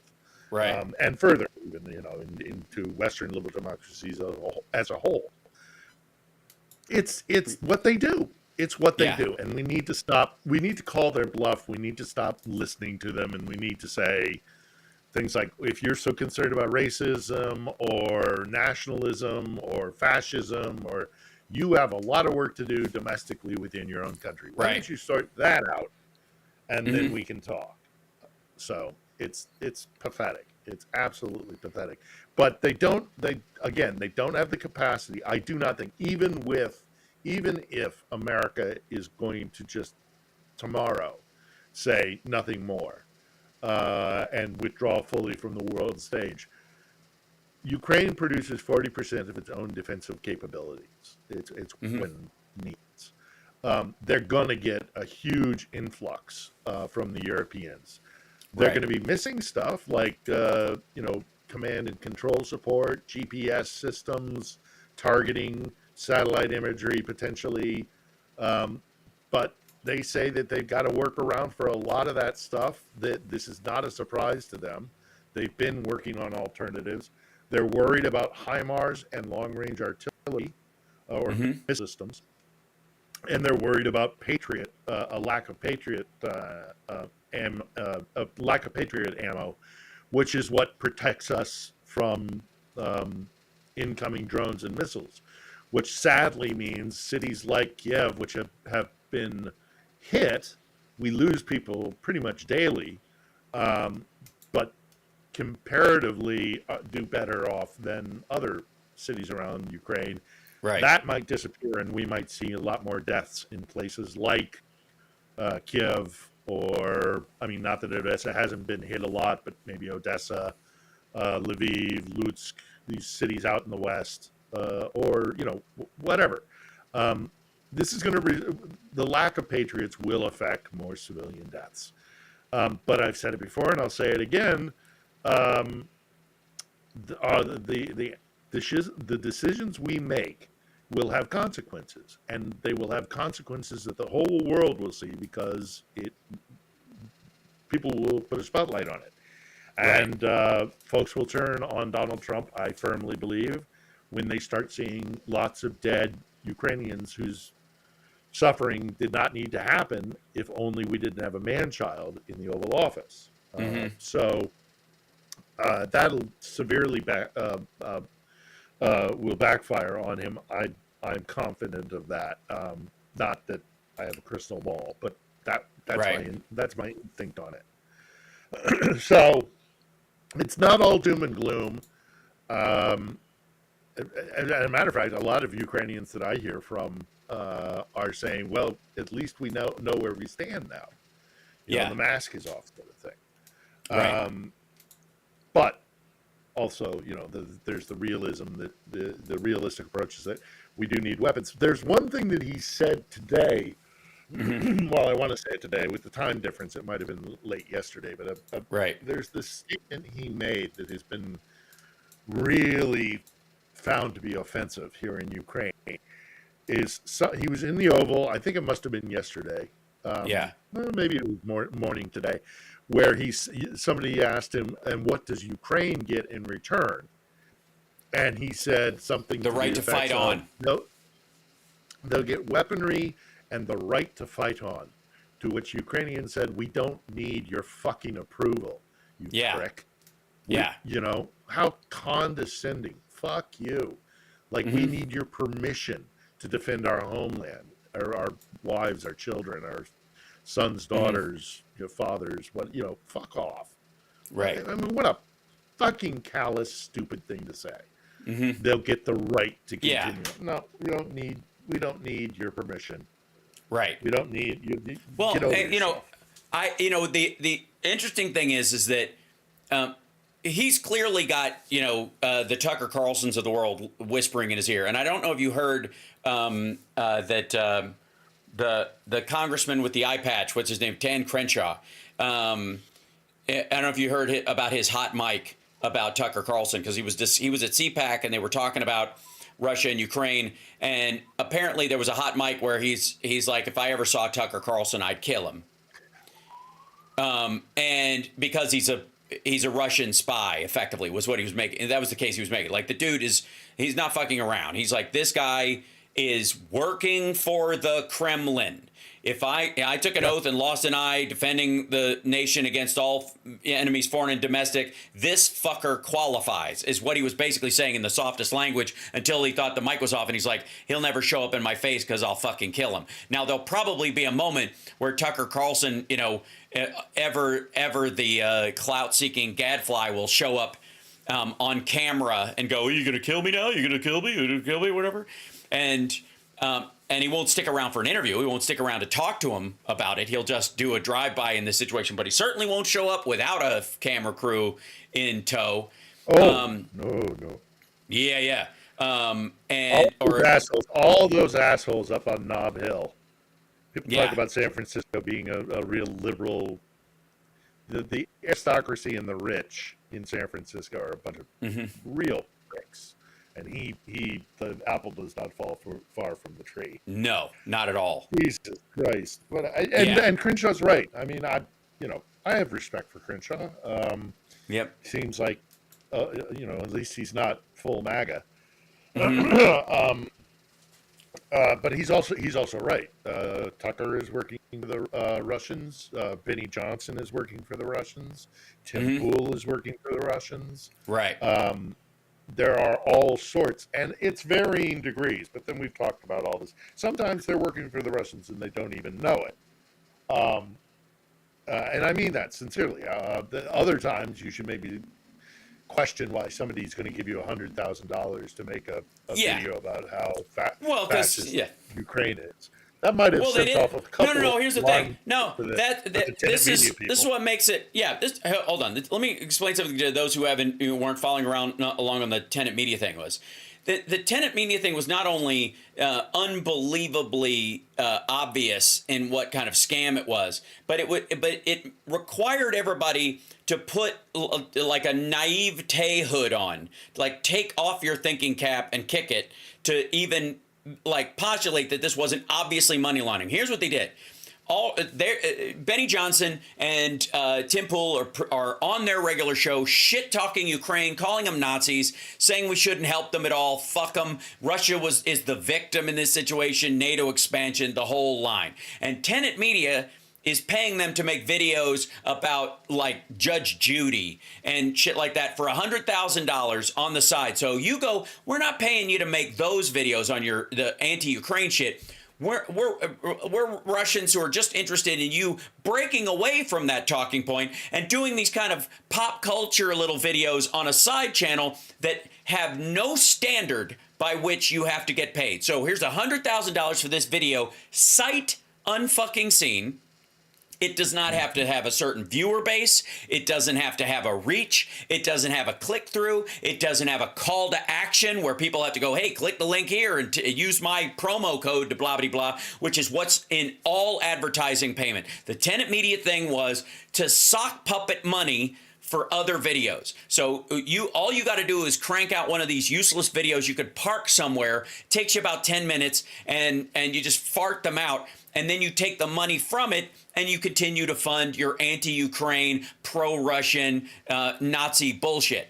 And nobody was fooled by this. Like anybody who takes two glances at it, I don't care. Like Dave Rubin apparently did a little bit of due diligence was the idea. Like who the fuck is behind this? But then he took the fucking money. He was like, as long as I look like I'm doing due diligence, I can get away with it. Fuck you. You know what was happening. They're not paying you to do the videos on your actual channel that you do. Then they're hiding money for you to continue doing the work that they're paying you to do. That's what's happening. $400,000 a month. Yeah, $100,000 per video. No viewer limit. It never, two people, 40,000 people. It never had to reach 100,000 viewers or any of the standards you would have on a video that people pay for. We'll give you a boost every time, a bonus every time it clears a certain viewership level, right? No limit, none whatsoever. Here's $100,000. We don't care who watches it or if anybody watches it. Shit, you could even make it subscriber only and post it on a private list on YouTube. Nobody will know. Nobody cares. That's not the point. The point is to shovel this money through you. So nobody should fall for this. To paraphrase Rick James, money is a hell of a drug. That's right. Yes, exactly. Hold on one second. I'm going to reconnect your mic to see if it fixes the click-through issue we were having. Can you speak for me? Yeah, it's not mechanical. It's a website issue. So let me see if I can redo this. Think. There we go. And completely, Hal. yeah, no, I'll pop back in. I just had to rotate you through. You're there. No, Yeah. I lost you for a second there. You're back. Yeah. So it was the audio's clacky again. I'm trying to work on fixing it. I feel like it's new, so I feel like I'm being attacked. I feel like the source is being attacked because people know, and so I've got to I could swap it over to my earbuds as opposed to me. No, that's not what it is. It's coming this way. It's through the website part of it. So it's an issue. You know, this is what they do. Mm-hmm. And they're very good at it. I mean, people bitch about or it has been used as a weapon. There's a law that was passed here to shut down the Ukrainian Orthodox Church, which was paid allegiance to the patriarch in Moscow, and in return was getting millions and millions and millions of dollars and things that could support separatist movements within Ukraine. So that's why that got shut down. But then it was used as a weapon. And obviously there's an episode about that on The Edge. But did you see just today what happened in Romania? You know. They arrested the dude. Yeah. They arrested the dude. And then they dug up a hole in his backyard, and he had $10 million. Yes. Yeah. And a ticket to Russia. Fucking ticket. And he had a ticket to Moscow to fly. Moscow, right? If it went sideways. Yeah. One thing that's happened, and kudos to the Romanians for doing that. Fuck those guys. The Serbs, there's a group there that's growing in their rejection of Moscow. The guys that used to live under Moscow's thumb in the Warsaw Pact are getting a lot better at this, and they're getting a lot more intolerant of Moscow's games. And it's tricky. We're going to have to continue to balance out our freedoms, like the freedom of speech and assembly and all the rest of it, with the clear acknowledgement that Russia is acting as a malign actor in order to divide, conquer, split, cause chaos, cause disharmony. And so that's what Romania has done today, and I say good for them for having done that. I know they're going to catch hell by the guys who are pro-Moscow or fellow travelers with Moscow about, you're destroying democracy. You're just afraid because he was anti-woke and he was and he was all the rest. No, he was an agent of a nation that wishes to exert its dominion over the country and spoil the election. So no, that's not how this is going to get played out. And if you think it's only happening, I'll just finish with, if you think it's only happening like in Romania or Serbia or Marie Le Pen in France, Donald Trump. Sorry, guys. I'm not going to be nice about this any longer. We have same shit. Somebody in the Oval Office who was compromised by Vladimir Putin. That's right. And we can't dismiss this with the Russia thing.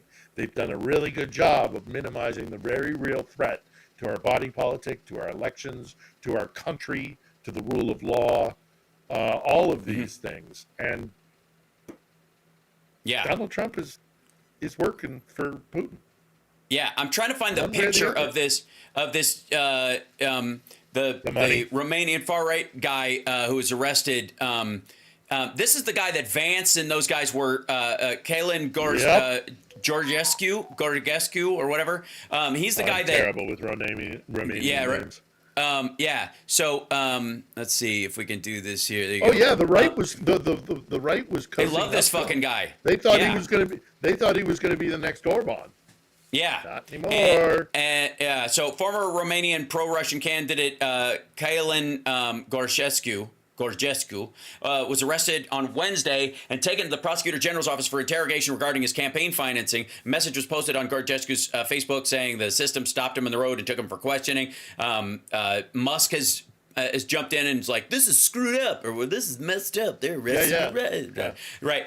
But they found in his backyard. Yeah, here you go. The Romanian TV channel reports the prosecutor's office issued an arrest warrant for him and began searching the homes of his close associates, including mercenary leader Horatio Potra and Gorgescu's bodyguard. During the searches, prosecutors found weapons, ammunition, and large sums of money. Investigators found $900,000 in a safe in the floor of Potra's home. Gorgescu was being questioned in connection with the financing of his election campaign last year, for which, according to official data, he did not declare any expenses. So that's one of the reasons why they voided the election, because he was not forthcoming of who funded his election, and therefore they couldn't trace whether he was buying influence or running around. And if you say I spent $0, at least pretend, at least fucking make up a number, dummy. But this is how like egotistical they are.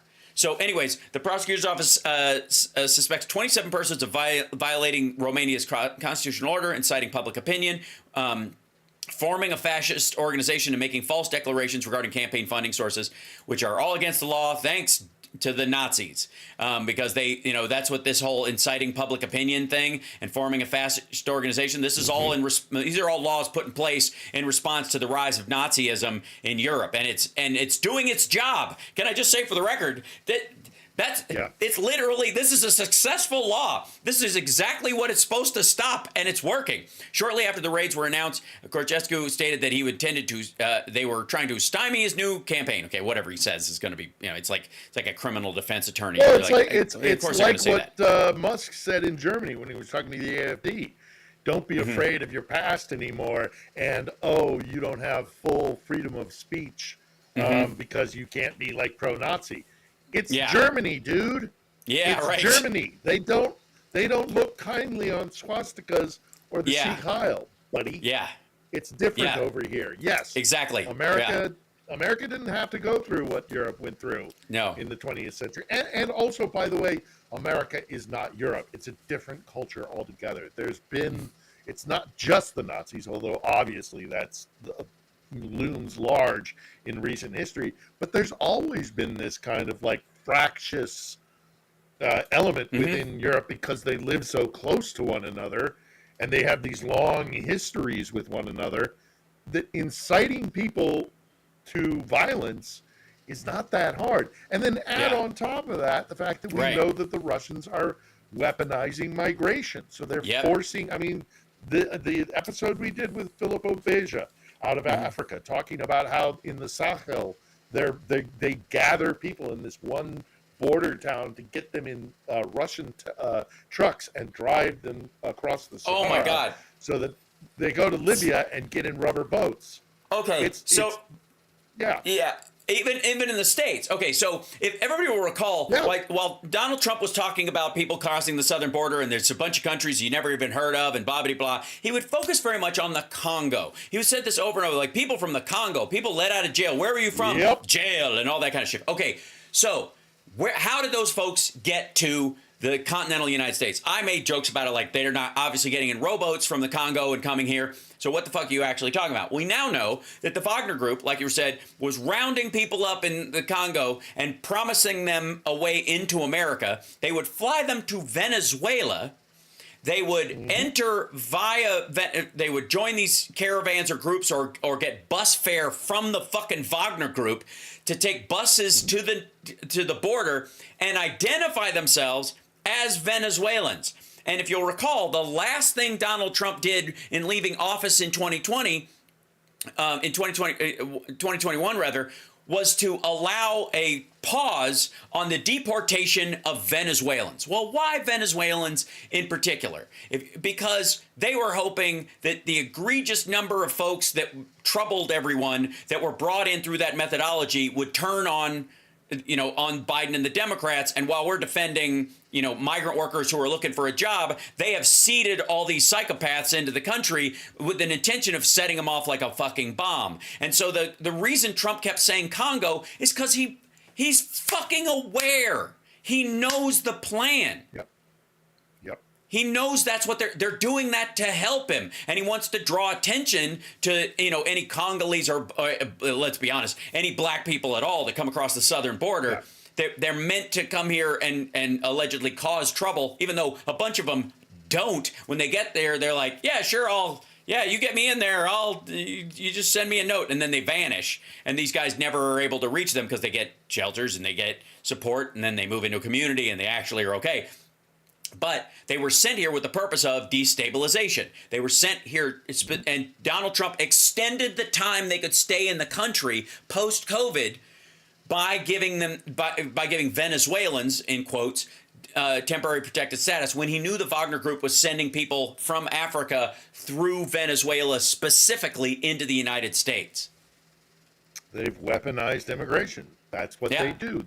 And that exacerbates and puts pressure on the reactionary racist right, who then foment violence and all the rest of it, and it works perfectly. It's like the two Facebook groups. It's like the like pro-Ukraine and pro-Russian Facebook groups, and then you have them go to the same corner. Like they magically have a demonstration and they show up at the same time, and you're like, oh, it's because both are sock puppets meant to create fighting, so that people are fighting in the streets about this. We should just call an end to it. Immediate ceasefire to benefit the aggressor, right? That's. I mean, it's arguably what they call democracy stuff is sloppy, and it's so difficult. And my God, you know what? Let's just have a dictator. It works just fine when you don't have dictators and monarchs and theocrats from other countries fucking with it to try and undermine it. And again, this is why I think we should have, an America First freedom policy in the United States. This is maybe something Democrats need to start pushing. The America First freedom policy, that the freedoms the American people enjoy, specifically freedom of speech, are ours and ours alone. We are not responsible for making sure that Romanian sock puppets for the Kremlin get to have all the free speech rights of Americans. We need them properly marked, and the American citizen has the right to know whether they are talking to someone who lives under the same system and is abiding by the same rights and regulations that we have when they are discussing things online and when they are involved in organizations and when the funding is coming from someplace. Because it's really fucking weird that like the NRA is getting funding from Russia, which has some of the most egregious gun ownership rules in all of Europe, even farther than France and England, right? It's the fact that the NRA took money from Russia and didn't fucking know is ridiculous. This is just like the tenant media shit. This is exactly that. There's no fucking way that Maria Butina bringing over fucking suitcases of money that's going to go through the NRA to right-wing politicians. If you're getting money from the NRA, what a great way to cover, right? What a great cover for getting Russian money. Breakfast. Right, the prayer breakfast, absolutely. Who's funding it? And if America First Freedom Initiative would mean that Americans have the right to know if the organizations that are allegedly promoting American ideals inside the country are actually really doing that, or are Trojan horses for people like Russian money getting into funds. Just saying. Well, and if this ludicrous idea of a gold card comes to fruition, how many FSB guys are going to flood into the country? It's ridiculous. $5 million. You don't think? So for $50 million, they can put 10 Jesus Christ. Russian oligarchs. How many fucking members of the Bin Laden family could afford that? Are you out of your fucking mind? Sure. What cartel second tier motherfucker like cartel accountants? Every cartel accountant who's managed some stiff arm or plausible deniability in their connection with the cartels, how the fuck are they not going to just move to the United States and be the pivot point to get cartel money going through the U.S. banking system? Like, for fuck's sake. Like, this is, and again, that's why. Have you and I ever discussed the Trump anchor baby program? Oh, you mean the Russian babies in Trump Tower, Miami? Yeah. The fucking it was like the Moscow's waiting room. Yeah. Like the whole fucking huge advertisements in like daily newspapers in Moscow and St. Petersburg. Right. You know, for X amount of money, you can fly over in your second trimester and give birth to an anchor baby. And that was and it was Trump residences that they were put up in. Yeah. Didn't seem to mind. It didn't seem to mind so much illegal immigration then, did he? It's just this is all. It's right. Insane. It's positively insane. Yeah, this would see if I can find. Got to wake up to the fact that this guy is working for Putin. Yeah. So yeah, here you go. This is it's January 2018. But it was going on for a long time. Yeah, for a long time. Trump properties profit from Russian flocking to Miami to give birth. A growing number of Russian women are choosing to visit Miami, not just for its sunny beaches and sexy nightclub scene, but to give birth. Miami has apparently become a hotspot to have children, as a number of women have taken to social media to show off their newly minted American tykes. It's really common, said Katerina Kuznetsova, 29. When I was taking the plane to come here, it was not only me, it was 4 or 5 women flying here. These, however, are not merely anchor babies in Trump terms. Russian women are spending thousands of dollars to stay in Miami for several months before giving birth. And where? In Trump Tower. Yeah. These new Moscow moms are being joined in the U.S. by an increasing number of Chinese women who have flocked to California to have babies. There's no legal issue with a foreign resident having a baby in the U.S. As the 14th Amendment to the Constitution states, all persons born or naturalized in the United States are citizens of the United States. That's what Trump paid for Trump Tower Miami with, and now he wants to dry it up because they think, well, it's not worth it for, we'll let these other people buy their super visas and then they'll do it, right? You can, if you have a baby in the country while you're here on one of these, on the gold card, that's how you'll do it. So what he's going to do is basically he's just going to charge another $5 million fee for these anchor babies. They're just going to make $5 million more on each one, right? That's the idea. And it's like it's insane. It's insane. It's gibberish. And again, I look forward to the Andy Biggs of the world and the Chip Roy, who's been totally sidelined. Talk about somebody who fucking vanished from sight in the last, 3 weeks. Right? It's amazing. It's yeah. Yeah, and he's not going to stop. No. He's not going to stop. I mean, he's already... I mean, he is all but admitted openly, I'm with Putin. Yeah. Yeah. So we'll see what happens this week with tomorrow with the with Zelensky's trip, if indeed it does happen. Because again, I still think they're going to be haggling this thing down to the very, very last moment. And even if he does fly, oh my God, imagine that scenario. Zelensky flies over, and while he's in the air, Trump says, "Oh, by the way, we're putting this other extra amendment to the deal," and Zelensky has to either turn around mid-flight or he lands. What does he do? It's just. I think here's what I think he does is that he's got more leverage because Trump has promised everyone. Again, he ran as fucking Santa Claus, but he's have to govern as the Grinch. And he's in this position where he didn't promise that he would work out the details and get in there and really elbow Putin and Zelensky and get him to come on board. He said, I know exactly what I'll say. It'll take one phone call. It'll be super easy and it'll be over in one fucking day. And every day that ticks by, he looks like a bigger asshole. And again, it gives even more ammunition to folks like me when mocking the right wing and pushing back on this. And they've got to be aware of it. They have to. They have to be aware of it. Like Fox News, Newsmax, all these guys, they know he didn't solve it in a day, and he said he would. And Marjorie Taylor Greene comes out 2 weeks ago and says, well, what he meant on day one was the first 100 days would be the priority. Day one are what his primary policies are, not what he was going to do on day one, but what he would start kind of doing on day one. And what most of his fucking executive orders are like, we're going to form a commission to look into the possibility of ways to raise the IVF funds for people in, so that everybody who wants IVF can have it. Like shit all administrations do. Good for you. You're going to have a committee. Knock yourself the fuck out. I give a fuck. I'm not even going to pretend it's a real story.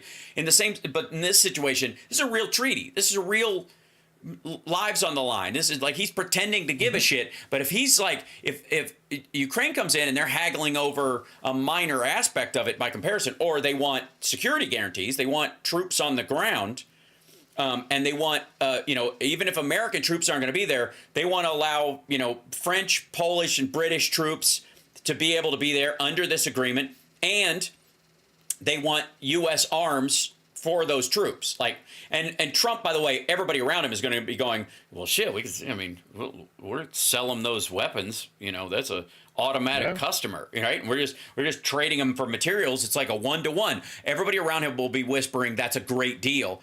And then Moscow's going to tell him to go fuck himself. Mm-hmm. And but there's then also, what? yeah. Well, I mean, there are ways around that too. Yeah. There are obstructions because sometimes you have like third-party usage rules, but there are lots of ways in certain circumstances to work around that, so that like any NATO member can, just because that's part of the agreement of being in NATO, is that you get your Sears catalog, you go down the list of like, because I'm a NATO member, I want 10 of these, I want 15 of these, I want 30 of those. And then when they arrive, you go, hey, Ukraine, have these. Yeah. Look, he is going to cock this up so badly. Right. And it's going to get worse and worse and worse for him. And it's going to be more and more apparent that he is working with our enemy. And the only way I think that I don't know. I mean, we'll have to see. Again, I don't have a crystal ball. But it's the more it becomes apparent that he is the bitch of Vladimir Putin, that's not going to help. And secondly, I don't think he's going to be able to sell to the vast American public that actually, for all of these years, we've been on the wrong side of things, and Moscow's actually they're the good white Christian nationalists, right? They're anti-woke.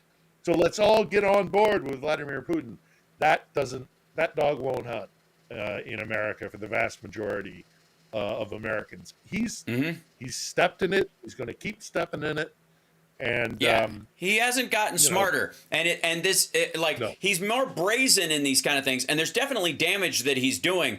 But the idea that this is going to be something like magically successful and suddenly he's going to be like vindicated, that's what I think most people fear. It's not that he's going to, I guess there's two strains of it. One is that Doge guys are going to break in and steal everybody's private information, and they're going to have it and yada yada, and they're going to leverage it against everybody. The problem is that it won't work with Democrats because we don't give a shit. We're sex positive and we're not anti-gay and stuff like that. So if you find out somebody's gay or they're stepping out or whatever, everybody goes, I don't give a shit. But on the Republican side, it gives you leverage. And so Musk's real leverage is going to be in controlling the right wing as they try to tradwife bullshit their way through modern, neo-Christian evangelical family structures or whatever the fuck they're selling now under, the pussy grabber in chief, the VP pussy grabber, I guess, technically speaking. But what they're, that's a real fear that they're going to steal shit, that Doge is going to steal shit. But the other side is that Trump is somehow going to do these things and they're going to work. They're not going to work. They aren't. Nope. Bessent knows it. That's why he's going, this is all bullshit. The tariff stuff is just it's just a deal-making exercise. He's not actually going to do them. Because if they actually went in place, he knows it's going to swamp the red states and fuck him, and it's just going to get worse and worse and worse. And a lot of the damage he's doing, some of it's showing up fairly quickly, but a lot of it's going to be rolling damage that occurs right before the midterms. It's going to take a year for some of these cuts and things to really start to bleed people. And it's going to happen in red states. And the same thing is this deal between Ukraine and Russia is going to drag on. There's no magic fix for this situation. And if there is a magic fix where they get a ceasefire and something temporarily happens, there's no reason to believe that Russia's going to stop fucking around everywhere else all of a sudden, or that they're not going to go out on a murder spree clearing the decks of politicians that turned on them, thinking Trump's going to give them cover, snuffing people in fucking Germany and the UK again, right? There's no upside to this. These people, like Putin's entire crowd, are fucking monsters, and they revel in it. And Trump thinks he's a monster too, and he's not. No, That's the fucked And up I part. don't think he has One the of the fucked up lifeline for Vladimir Putin that he thinks he does. Nope. He's not going to rescue Putin. Putin's in trouble. Yep. Deep trouble. I mean, lifting the sanctions would be, I mean, very unpopular. I mean, look at the vote that just happened in the UN and how people are like voting with the DPRK. What? Yeah. What? So, Do the okay. Thank God he's incompetent. Yeah, yes, exactly. Like this is like January 6th. Like, thank God if any of them had any fucking brains, Jan 6 would have worked. Thank God the fish stinks from the head, and these guys are as fucking dumb as we say they are. And the same thing is true in this situation. And Bessent and some of the smarter guys, including Marco Rubio, who are around Trump, know he's full of shit and can't do anything about it. They are absolutely cowed, and they are all they are thinking is, I'll do damage control and I'll be a hero with the people that I'm working with, because I will, under the brazen image, he'll really defer to me in this situation. And when he doesn't, and you just have, which is what Rubio's faced with right now. Meanwhile, Musk in his panic is going through a ketamine-induced haze. Yeah, exactly. So. And again, where's this motherfucker getting his doses from? I think that's probably the biggest security detail aspect that he has, is that somebody's making sure that he's not getting fentanyl-dusted ketamine, in a hurry because he's running out and they're on the road. And that's probably more, and like the chance of being shot by somebody or whatever, his security detail, that's probably not high on their list, although I'm sure it exists for any multi-billionaire on the planet. But I think their biggest concern is that this asshole's going to overdose. He's going to OD. He's going to gag, and he's mixing and matching. It is clear he is mixing and matching ketamine and Adderall and other shit, where you're just fucking with your heart, right? Like, he doesn't exercise, and he's a mess, and he's proudly eating the same garbage Trump eats, right? And both of them are on a fucking hard fade. What happens then? What do maggots do? What does the fucking Kremlin do if within 6 months of each other, these dipshits both kick off? That, Musk croaks. Everybody thinks Trump had him snuffed or something like that, even if he died of natural causes. And then Trump follows suit with a stroke. Then what? Oh my God. Like, talk about, like, may you live in interesting times. And let's be clear, I'm not wishing this on anybody. And back home in the Kremlin. And back home I mean, this is something we don't have time to discuss, but, back home in the Kremlin, what we have talked about is the fact that he's in the catch-22. He can't stop the war because he's got hundreds of thousands of men mobilized. His economy is on a war footing. He can't just let those men go back to their homes to no jobs in the middle of fucking Siberia, where all they've got is a bottle of vodka, but they've got an AK-47, or, they've been traumatized by being in the war here. He's screwed, and ultimately Putin, I think, is in real trouble. And the lot of them, I think the lot of them are they play the Game of Thrones and they're losing. Yeah, and when I you agree. lose the Game of Thrones, it ain't. It's ugly. Yeah. I want to remind everybody, On the Edge is Phil's show. He has far better audio on his show than I do on mine right now. Yes. So check it out. Sorry about that, everybody. Hopefully this week, our topic, if all goes well, our guest kind of had a problem, so she delayed the meeting. But we will be discussing Ukrainian election law and why the narrative that Zelensky is a dictator because he hasn't had an election is utter and complete bullshit. Right. Yeah. topic. Appreciate it, brother. Thanks for being on, and we will see you on Saturday on the radio show. Okay, on Saturday. Excellent. All right, okay. buddy. Take care. Thanks, brother. There he goes, ladies and gentlemen. Philip Ittner. Cheers. Thanks, Phil. And thanks to the Major for joining us today. Sorry about the audio, guys. I'm working on it behind the scenes. I'm trying to solve it at the same time. It's just a brand new problem that I try to remedy as many ways as I can. I don't think a remedy that requires people to like adjust the settings on their device when they join me is enough.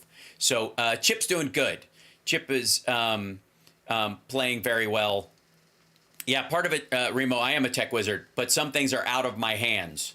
I don't have actual control over their computers, which is what's causing the mismatch, and asking people to go in and change their settings, or, you know, for every guest I have will be a lot. So I'm going to find another remedy that doesn't have this issue. It's the only thing I can do. So I will work on that. Yeah, it should be auto match and smooth. I agree. It used to be, there's clearly an issue that just started. Maybe it's an update somewhere along the line, and maybe it'll remedy itself. But in the meantime, I hate it, so I'm going to try and fix it before Friday. That's my goal. I'll be in LA on Friday, so I'll be using a different system, so it doesn't have that problem anyways. But it might be a complete workaround, a foray into a different driving system. Don't get me started. Anyways, I appreciate you guys. I'm gonna kick off and go work on solving that. It may even delay this afternoon's show if I'm under my desk pulling wires to such an extent. Probably not, but if it is, I'll post on Blue Sky. Thank you guys so much for tuning in. Like, subscribe, give a thumbs up, support the show, etc., etc., etc. I mean, I am working on a cobbling of gear that I slapped together. This is, my setup here makes the Millennium Falcon look like a Ferrari. So, anyways, I know, don't call it a hunk of junk. It means a lot to me. I've done a lot of stuff here. I'm trying to work. I'm doing my best. Really am. I am my own IT guy, but I'm also limited in what I have here. So without a complete shift over, which might actually happen. Don't tempt me. All right, I'm gonna do it. I'll see you guys this afternoon. Wish me luck.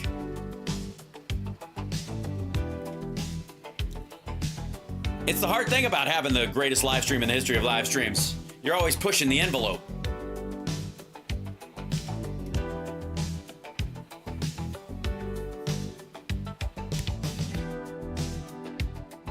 Hold on, wait. Real quick. Jen, thank you for your super chats yesterday. I'm sorry I missed those. That was just lovely. Just lovely, I'm just saying. I didn't notice it until I was off the air, and I was like, damn it! Thank you so much. And thanks everybody else. Bless you. And thanks for gifting the memberships too today. That's so lovely. Thank you for the support. And Osbjorn, good to see you again. And Sheldon, thank you so much. And Michael, thank you guys for the support. I wanted you to know. Love you.